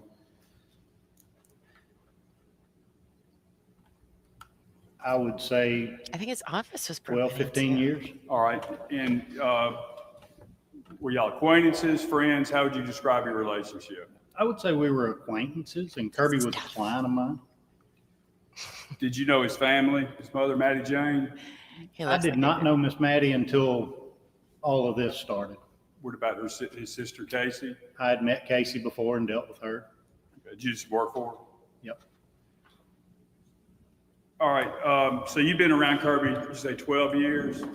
Were you familiar with his businesses? I was. He had a gold and silver store. Was that North Mississippi Gold, Silver, and Coin Exchange? That's correct. And it was right across the street from me, from my law office. What other businesses did he have, if any? Kirby got in the liquor business after liquor passed in Ripley, and I represented or assisted him getting all that set up. Mississippi. I had done some real estate transactions for Kirby. I'd done some title work. I had done some closings for him. So he bought and sold land. Yes, sir. Now, he was a You good? musician too, was he not? He was a jack of all trades, I guess. He had Did he raise a lot of interesting things. Was he, could he play? Yeah, I had been over to his store before, and he was in there picking on the guitar, I guess. Did he collect On the guitars? guitar. It appeared that way. There were a bunch of them in his store, and I love them. obviously, once I got into the estate, there were a lot of guitars. Guitars. You said you already testified that you had done some legal work for him, That's correct. mainly land type work. Land work, I believe I created an LLC or two for him when he was purchasing the liquor store and that type thing. And I believe you mentioned his gold and silver and coin business. Were you familiar with that business? I was. Would he have these items in his store? He had all kinds of items in that store, Okay. anything from gold and silver to coins to, there was ammo, there were guns, there were guitars. He had some kind of old coffin in there that was I guess just a showpiece more than anything. Antique cars? Interesting. He was involved with antique cars as well, yes. Would it be fair to say that anything he could collect, he was interested in? Absolutely. All right. Did you, as far as the gold, silver, and coins, now we're not talking about change out of your pocket. You're talking about valuable coins. That's right. Yeah, collectible coins. He also The rest not get married because dealt they were with a lot of- related, or I don't know how familiar you are with that stuff, but the older quarters, nickels, dimes, they also contain silver. He dealt with a lot of that kind of stuff. Gold bars. Absolutely. There were silver bars. There were gold coins, gold bars, all of that type of stuff. And during your acquaintance with him, did he get you into buying and selling gold and silver and coins? He did, yes. Did you deal? Go ahead. I'm sorry. Yeah, I bought gold and silver from him. I've sold him gold and silver. I've sold bars. I've traded bars, gold bars or silver bars with him, and as well as coins. Did you ever know him to be without inventory? No. With respect to gold, silver, and coins? He always had something. It may not be exactly what you were looking for, but he always had something. All right. So let me ask you this: Did you deal with anybody else when you were trading and buying and selling gold, silver, and coins? Not really. Why'd you just deal with Kirby? I was comfortable dealing with him. I trusted him. I didn't feel like he was going to, I guess, try to rip me off or take advantage of my lack of experience or lack of knowledge in that stuff.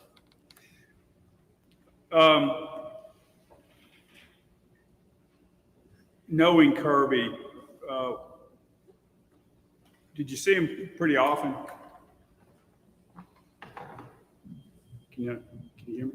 Sorry, they told me to do this.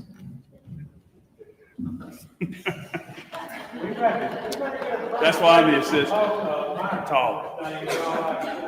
I was born like this.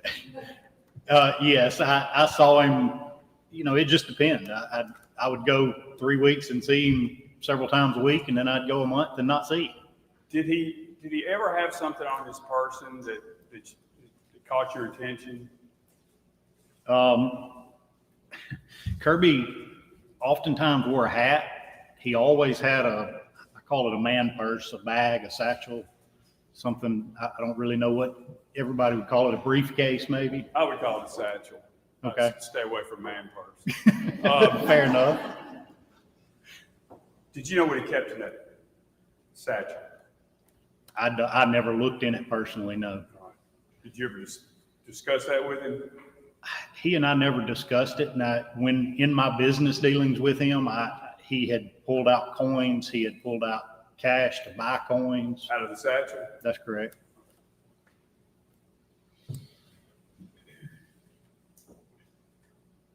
I also know that he had come into my office before with that and had paperwork, deeds, or other paperwork, whatever we were working on at the time.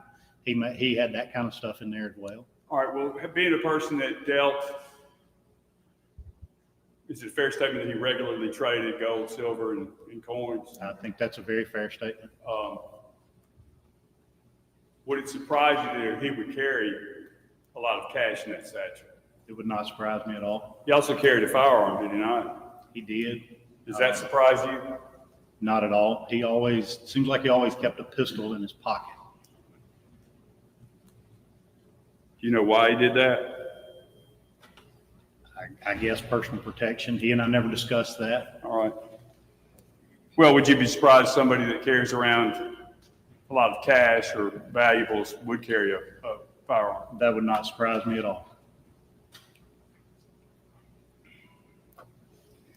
All right, let's just move on to how did you learn that Kirby had been killed or Kirby was dead? And when did you learn that? I believe it was Sunday evening, would have been December the 4th of 2022. I believe it was Sunday. It may have been Saturday. I'm not positive on the date, but the sheriff's department called me. I get these calls all the time being the prosecutor. They want to know what to do. Yeah, you're county prosecutor, That's right? correct, yes. So they called me asking what to do. Somebody was at Kirby's house loading bags of silver and other coins into the back of a vehicle. They didn't know whether they should let these people go, leave them there, arrest somebody. They didn't know what to do. At that point in time, nobody knew who it belonged to. I didn't know who was arguing. I don't ask who these people are when they call me with those kind of questions. Sure. I intentionally don't ask that so that it doesn't taint my answer. My answer to them was, if there's two parties there and both of them are saying it's theirs, it's a civil matter. They need to go see a lawyer tomorrow morning. He's talking about the. After we had the conversation, had completed all that, I asked them who they were talking about. And that's when, it may have been Chris McAllister that I talked to. I can't remember for sure. That's when they told me that it was Kirby Carpenter. Kirby Carpenter died. That's correct. Okay. So at the time you, received the call, when you gave them the advice that this property that had been being taken or loaded into the car, did you know Kirby had died then by that time? No. Okay. All right. Now, at some point,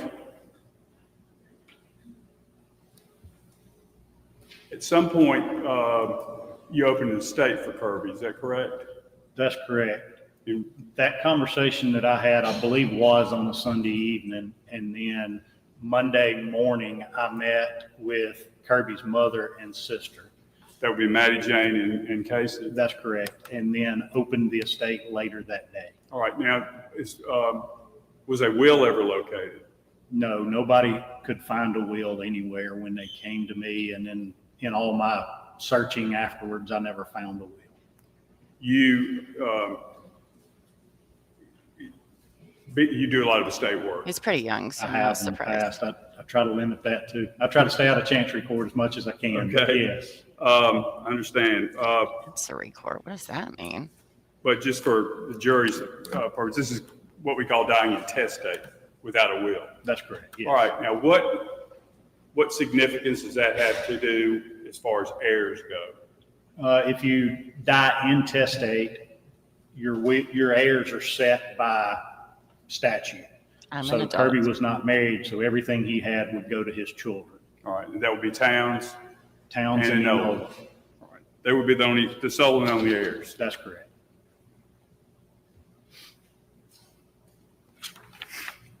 And I believe, and we don't have an executor in an intestate estate, we have an administrator. Is That's that right? correct. And who's named executor the is administrator? only if there's a will. Right. And who was named the administrator? Maddie Jane. And that is by an order entered by a chancellor. Is that correct? That's correct. Yes. Now,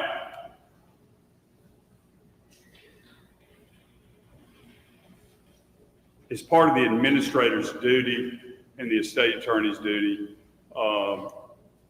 is part of that is one of the duties to marshal what we call marshaling the assets of the estate.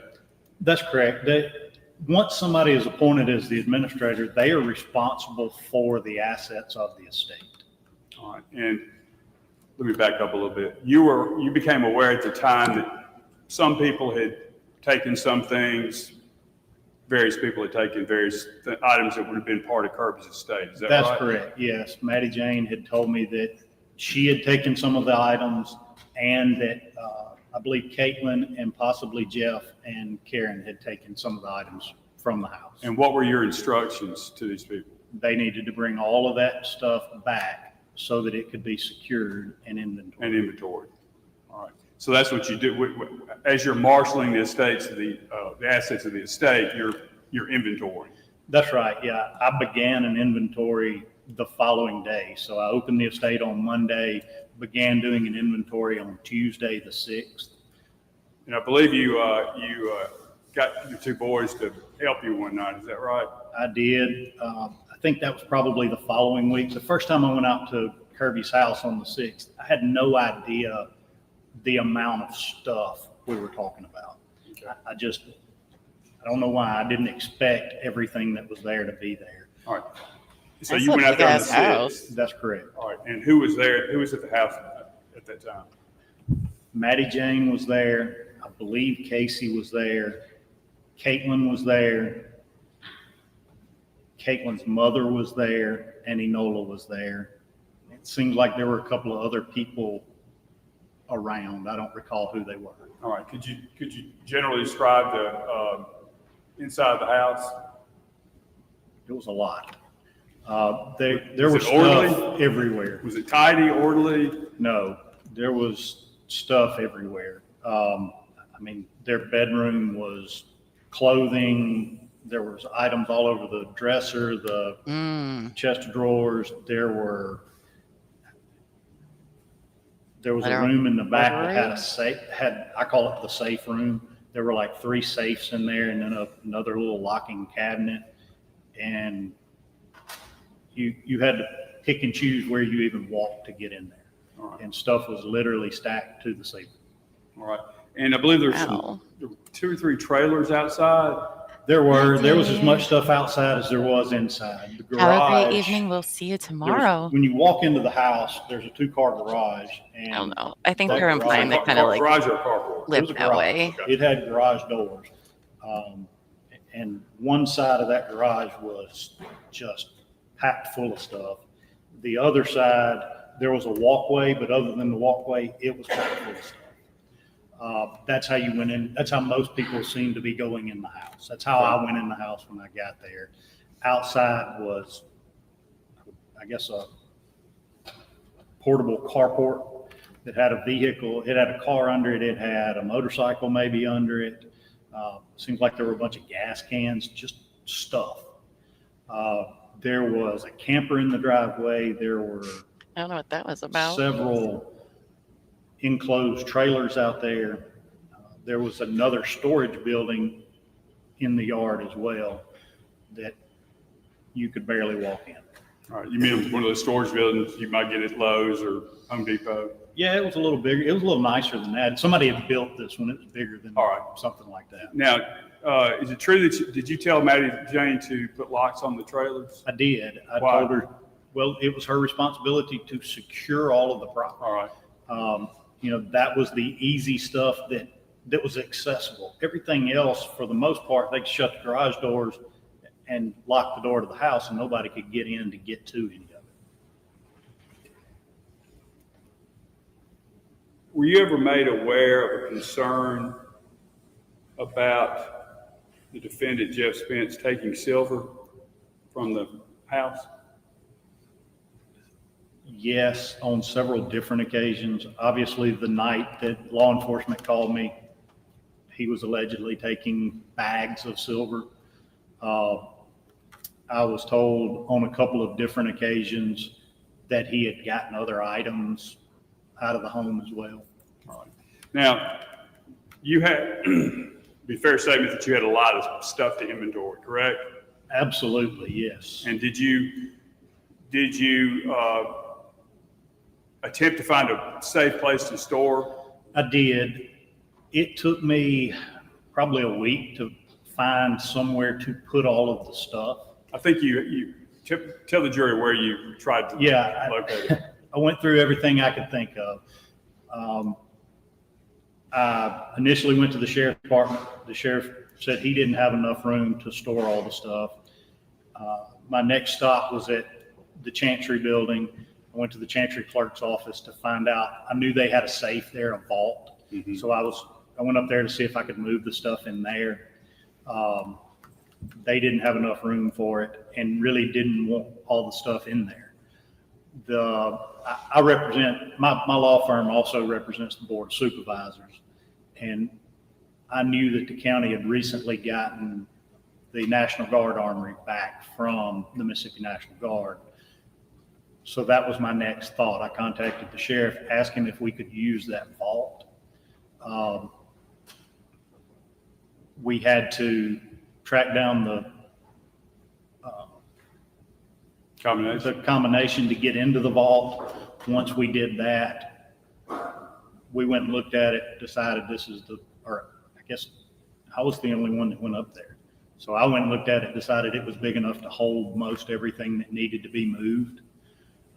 And then I believe it was on the 13th, the following week, when I went back and did an additional inventory.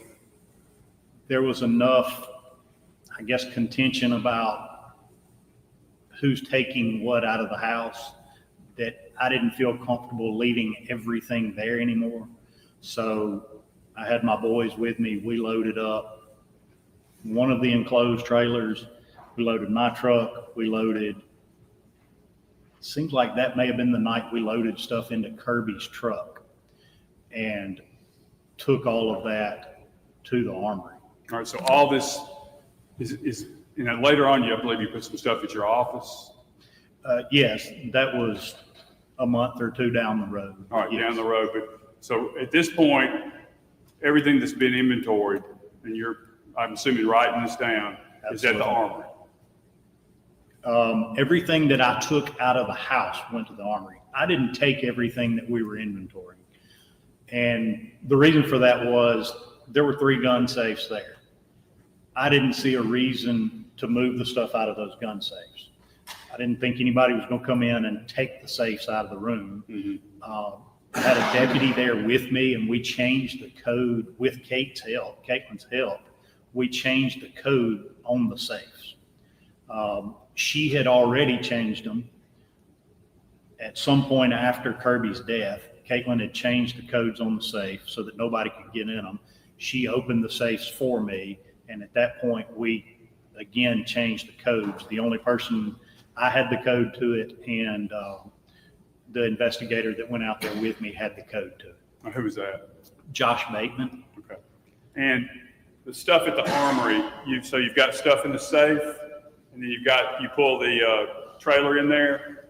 That's right. I pulled the stuff in. I pulled the trailer in, pulled Kirby's truck in, and we unloaded everything out of the trailer, put it in the vault, locked the vault so that everything was secure.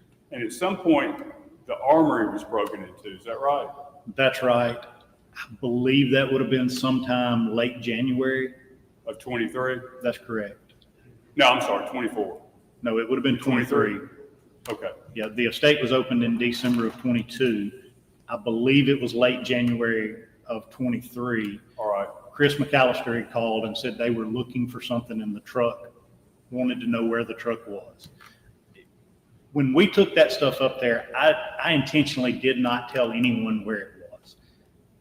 Me and my 2 boys were the only people and my law partner were the only people that knew where this stuff was. And the sheriff. And the sheriff. My understanding from the sheriff was nobody in his office knew where it was either. Okay. So you had 1, 2, 3, 4, 5 people in there. That's correct. All right. It is a small And I don't town. believe anybody was ever apprehended for that break-in. No, Was anything taken? no. When they broke into the armory, they cut the power coming into it. They pried the back door open. They beat on every window of Kirby's truck. You could see the marks from a crowbar on every, or a hammer or something, where they used to beat on the door or the windows to the truck. They tried to pry a couple of the doors open, and finally were successful in breaking one of the windows. But they didn't take anything. There was nothing in there. Nothing in the truck. I had taken all of the guns and all of the stuff out of the truck and put it in the vault. All right. That's All right. very And I believe, and interesting. you may not know this, but being county prosecutor, that armory's been broken into before, hasn't it? I think it has. I recall it too. There's Yeah, just not but- much up there. It kind of sits up there by itself. Right. All right. So then you start putting stuff into your office. Is that right? Yeah, Mr. David Barnes So- likes to break into everything. I don't Allegedly. recall exactly when it was. I believe it was sometime around March. The landlord for the Gold and Silver Store, Kirby had rented that building. The landlord was ready to do something with it. The At stuff inside 9 the store. a.m. That's I don't know correct. how He was late ready you to go. do something with his store, so we had to get the stuff out. By that time, we had employed an auction company, or were trying to employ them. We were working with the auction company. And why'd you tell the jury why you do that? Something has to be done with all the stuff of the estate. The kids obviously can't wait until they're 21 years old to deal with the property. You can't store it for that period of time, so we were gonna have to sell the stuff. Well, some towns places at go that real point late. is 4, Louisiana's I known to believe Towns go. was 5 or 6. Okay. And then Really? Nola's Enola was a baby. She Baby. was several months old. so you sell it, you take the money and stick it in a guardianship account of some sort? That's right, yeah. Okay. So we had enlisted the help of the auction company.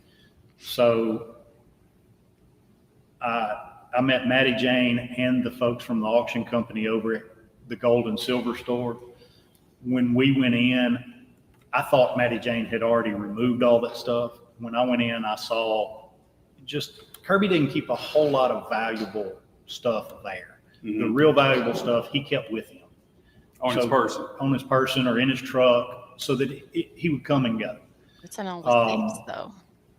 But when I saw some of the stuff that was there, it was pretty valuable stuff. Mm-hmm. So we took those items back to my office. That was late one afternoon. I had to be out of town the next day. Was this you and your boys took it? No, it was, my boys were not involved then. They were probably in school. They were 15, 16 at the time. Okay.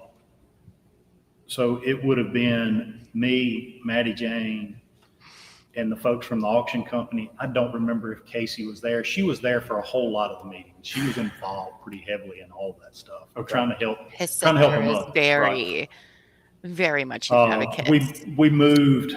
It For wasn't a getting ton her of brother stuff. It justice. was I one admire trip her. with 4 or 5 of us taking the stuff back to my office. We put it in my conference room so that we could inventory it. Okay. And then I was going to take it to the armory and lock it up in the vault. In a, even though these items haven't been inventoried yet, you have a general recollection of what was there? Yeah, there were, one thing I remember that just sticks out is Kirby had a picture on the wall that was a sheet of, I believe it was dollar bills or $2 bills that were uncut. So it's like just a sheet from the mint that was up on the wall. I made sure that came out. There were some coins, just random silver coins that were in there. That was really about it of any value. I don't know exactly what it was, but If it had been something really valuable, would you think you'd remember it? absolutely, yes. Now, so the only people that knew about this were you, Maddie Jane as the administrator or administratrix, possibly Casey and the auction company. That's Administrator. right. And I don't guess know. obviously That's, the people that work in my office would have seen that as well. And at some point, your office was broken into, is that right? That night. That night? Yeah, I left town.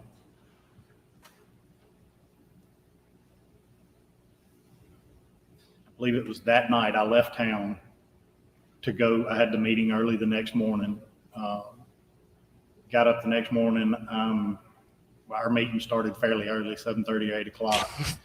And I get a phone call from my paralegal that when she got to the office, the back door was jarred open. All right. And when you got back to evaluate what had been taken, the light hits his They forehead to where it took kind of looks like a almost question everything mark that was in that, on his forehead. in that pile of stuff that we had brought back from the store. They took a pistol out of my drawer, out of my desk drawer. Your pistol? My pistol, yes, absolutely, it was mine. Took my pistol. We have an accountant that shares office space with us. They had broken into his office, gone through his desk. To the best of my knowledge, they didn't take anything. They took a fireproof safe that my law partner keeps in his office, or used to keep in his office, doesn't anymore. He had a fireproof safe that just had deeds and paperwork, that type of stuff in it. So it was just a grab and go? That's right. Well, they were there for some time because they went through everybody's desk. I found it odd, actually. I had a silver coin in my desk drawer that they didn't get. I don't know why. And I don't believe anybody has ever been apprehended. Not to the best of my knowledge.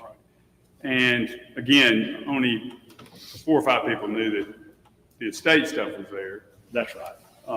But they didn't just hit the estate stuff. They hit your partner. Yeah, they went through every desk in my office. Okay. So that And- and the armory. Do you have an idea of, you hadn't inventoried the stuff from the estate in your office at that point? No, I had not had time to do it at that point. But So you don't know how much everything was worth, but would you think it was worth a lot of money? No, I would guesstimate it being $3,000 or $4,000. It's a lot of money. And in the grand scheme of things in Kirby's estate, is that a great deal of money? No. All right. So you turn the inventory over to the auction company. I assume they finished the inventory of what was found. They did, yeah.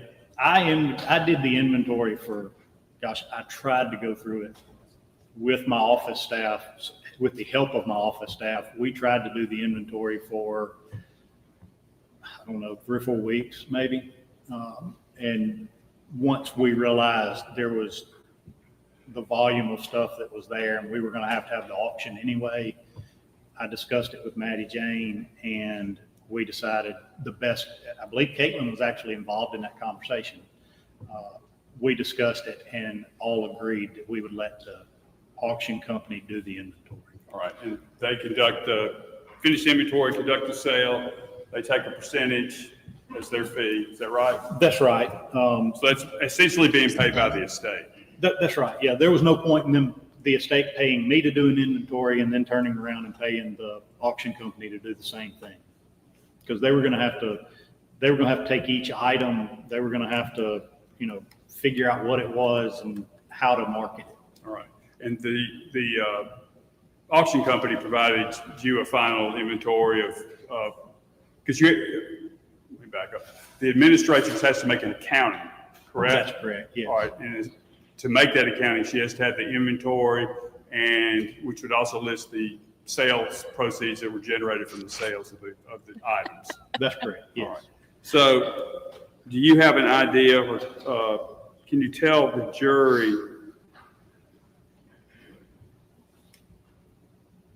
what the total value of Kirby's estate of the stuff that was found to be?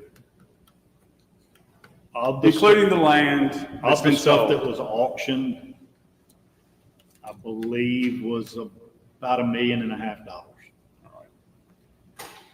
And there's still stuff that's unsold. There is. There's still a house and 120 acres. There is Wow. another gun safe full of gold coins, a couple of guns, and some other, I guess, more personal items that Caitlin and Whitney wanted to set aside for the children. All right. And Okay. being familiar with Kirby for 12 years, knowing his business, did the estate as inventoried by you and the auction company contain much cash? No, there was very little cash. He had $2,800 in his pocket, and I don't remember much cash at all being in those safes. All right. What about gold? Interesting. No, there was very little gold. There was a few small gold pieces, but It's interesting. it was odd to me how little gold and cash there was. I was going to ask you, were you surprised by this, being familiar with this business? Yeah, I was very surprised by that, considering what he did. And at this point in his life, he was 36 years old. Was he winding down He his was gold, 36. silver, and coin business? Not to the best of my knowledge. He was older than I thought he was. Bart, were there Many creditors' claims. Tell the jury what a creditor's claim is. So when you file an estate, the first thing you have to do is you have to publish for creditors, is what we call it. You have to literally publish a notice in the paper saying, if this person owed you money, file a claim with the Chancery Court. We did that very soon after we opened the estate. That's just the normal practice of it.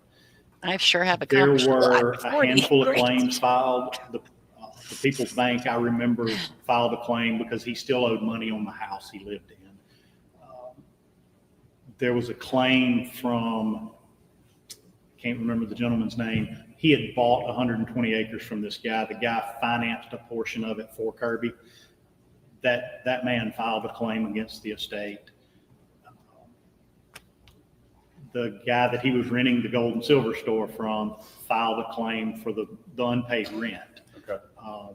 There were, like I said, there were several months after Kirby died that we didn't go get the stuff out. And as far as bank claims, that's just, they do that to protect themselves, do they not? Yeah, they file the claim so that they can get paid. That's Yeah. the only way their note gets paid. If there's, Right. if there's assets there, they get paid. If they had a lien on the house and we wouldn't have had enough money, they would have been able to get the house. Yeah, were all these liens satisfied, do you know? He To the does best of have my a knowledge, Mississippi. everything was satisfied. And also the estate itself. Me too. I don't even have an filed suit, estate. I believe against Ray Palmer.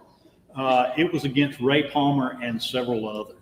All right. And tell the jury what that had to, what was the underlying debt there? So Kirby had owned a liquor store in Boonville and sold that liquor store to, I would call it Mr. Palmer Group. There were, I don't remember how many people, how many partners in that there were. There was Mr. Palmer, I believe his mother owned an LLC that was part of that deal. There was some attorney from down in South Mississippi somewhere and another gentleman that I don't recall. When I found out that those notes were still outstanding, I reached out to Mr. Palmer first, just because he was the one that was local. He was the one that was actually running the business.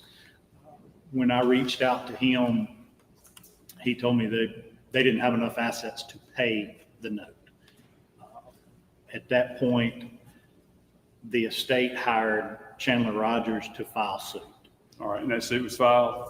It was filed. And are you familiar with the financing in place for that liquor store? In other words, was Kirby the only creditor? He was not. When Kirby sold that liquor store, I believe that group paid him a little bit of money in cash.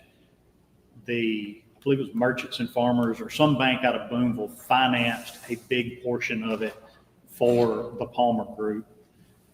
So Kirby was able to receive that money, but there was still, I think there were two notes for roughly $100,000 each to cover the remaining purchase price. All right.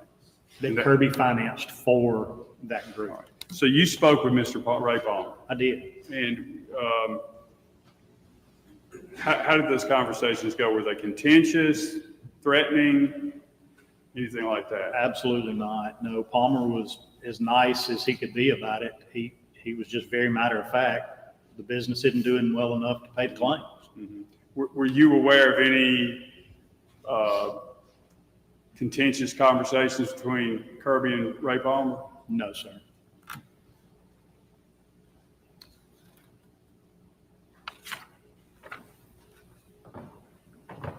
Favorite points and dollars. Okay.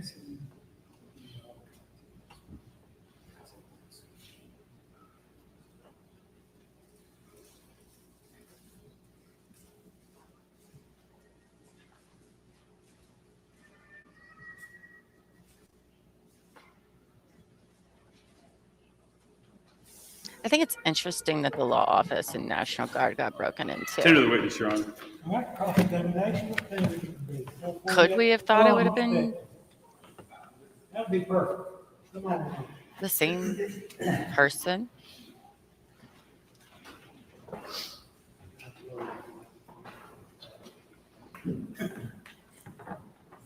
I can't reach that eye.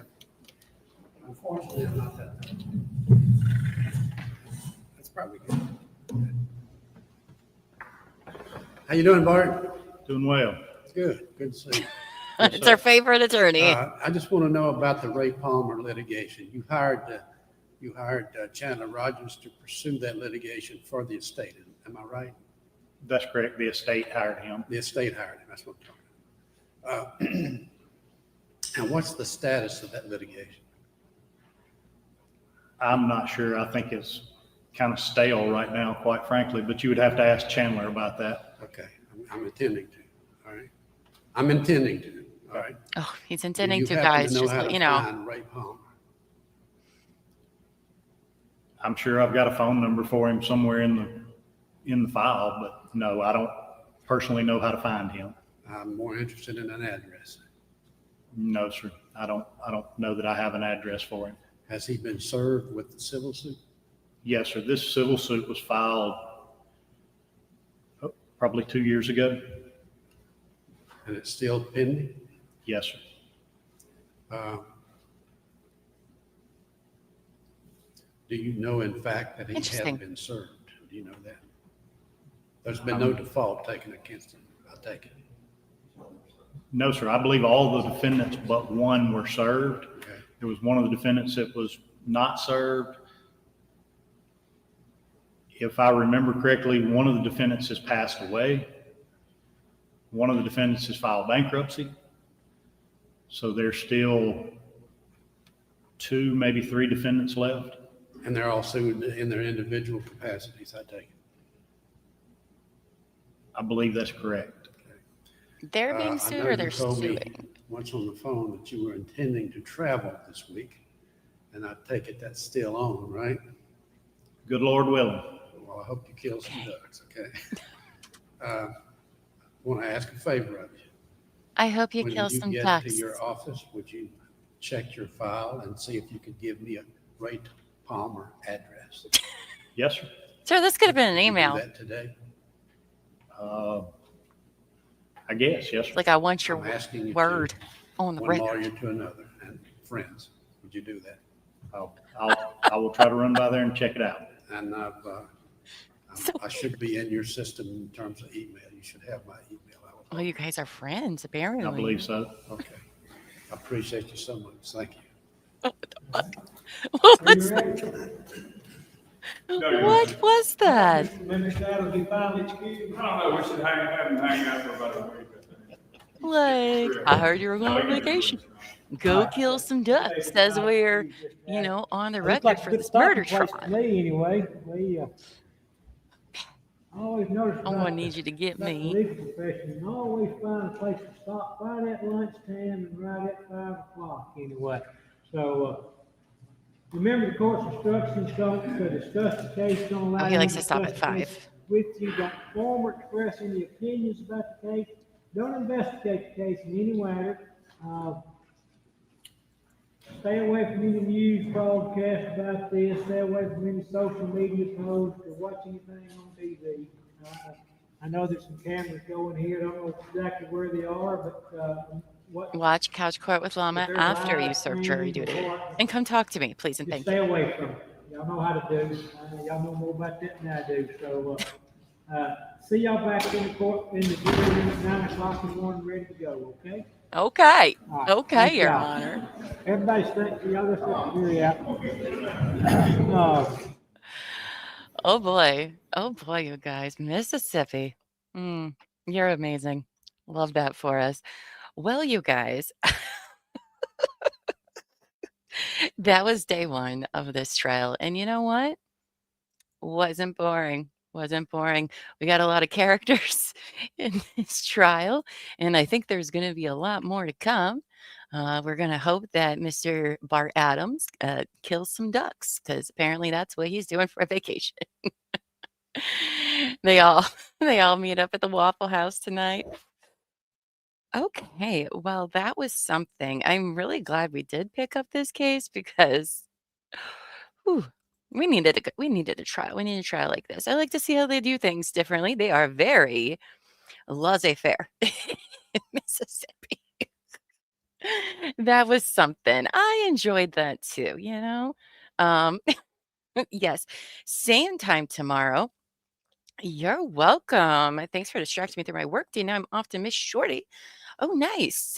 It's a Wednesday. It's Wednesday, Rue. Miss Shorty's on Wednesday? That's interesting. I had to pop over there myself. I don't know why that is. But so yeah, I'm glad the judge said he likes to stop. I do not know who Paul Feinbaum is, so I just ignore that part and didn't say it. Yeah, you can find Miss Shorty through that link that Angie just posted in the chat. She's a good friend of the channel. Yes, this judge likes to end by 5 o'clock, which I appreciate because I have heard in Louisiana, they will go late, like they will do 10-hour days. It's crazy. I wish we would have heard a little bit how long this trial is going to be. I don't think it's going to be that long, you guys. I don't know. I mean, the defense attorney wants to talk to everybody. He just lets every single witness know who it is that he wants to talk to and that he plans on talking to them. In case you didn't know, he plans on talking to them. And he's going to get Ray Palmer's number from Bart. Ray's the liquor store guy who also he did subpoena and can't seem to find this Ray Palmer guy. So that's why he was asking about him. I think I'm going to have an accent by the end of this. By the end of this trial, somehow it's going to seep in. But I love it. I love it. And Southerners, you guys are wonderful little gems. Just because we laugh at your accents, it's out of love. I don't have a very interesting one, so I think it's fantastic. Oh, a surprise Wednesday Night Live. Okay. Okay. Yeah, I might see what I'm doing for dinner since it is like 6 here. But yeah, I might stop on over there. See you guys because I haven't got to make it the last couple weekends because we've been binging Lost, which we'll finally finish up this weekend probably. um, nah, you hang out with us and you don't have one yet. That's true. That's true. They are something in Mississippi. So tomorrow, though, Caitlin, the daughter, is supposed to testify. So make sure you don't miss a minute. Tomorrow, be sure you subscribe, hit the notification bell so you don't miss when I go live. We will go live at, what is that, 9:45 Eastern, 8:45 Central, because this trial is in Central Time. They started pretty on time today, though the judge, the first thing he said to the jury was, don't get used to that. Don't know what that means. He said, it'll probably just be today we're on time. So I don't know. But, we can entertain ourselves while we wait. It's fine. So, yeah, I'm excited about this trial. It's very interesting.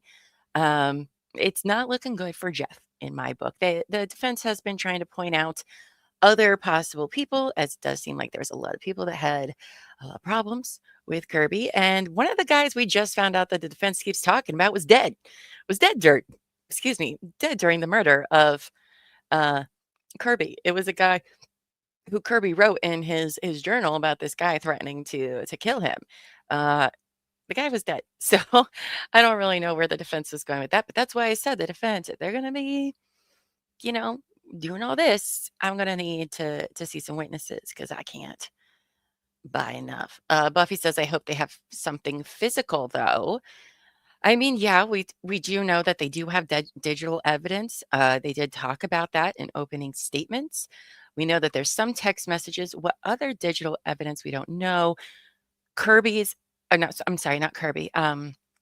Jeff's phone was apparently off while they were traveling during a 10-hour shift, which doesn't make a lot of sense to me, but we will wait until there's a phone person that comes on because even though Mr.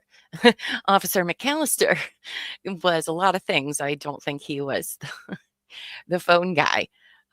So Pam says, looking forward to tomorrow, need more laid back moments. Yeah, they are laid back in Mississippi. So I love it. Michael's like, dead has to be the best alibi. Yeah, but the defense will still throw them under the bus. I'm surprised they weren't like, well, sir, could it have been a ghost? Do you think it could have been a ghost? Because that sounds something like that lawyer would say. Well, sir, do you believe in ghosts?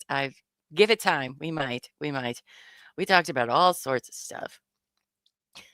Terry says, can we get the phone guy from the Reed trial? Do we want him though? It didn't really seem like he was all that great. So none of your Waffle Houses have TVs? That's interesting. I don't know if ours do. I don't do Waffle House. I'm a pretty princess. I actually just don't like eating breakfast food at a lot of restaurants, so it's just not my thing. Sometimes Elbow Feet and Little Llama will go. They'll be like, you want to go? I'm like, no. The answer's been no every time. So, but okay. Anyway, you guys, I'm going to go because it is late my time. Elbow Feet's not even home yet, so I got to call him and see where he is because he usually doesn't work this late. But I will see you all tomorrow at 9:45 Eastern, 8:45 Central for day 2 of the Mississippi versus Jeffrey Spence murder trial as we try to get justice for Kirby Carpenter. And our thoughts are with his family while they're sitting there every day having to hear this. So, you guys, thank you so much. You all have a wonderful day. And until next time, go forth and be amazing. Bye, guys.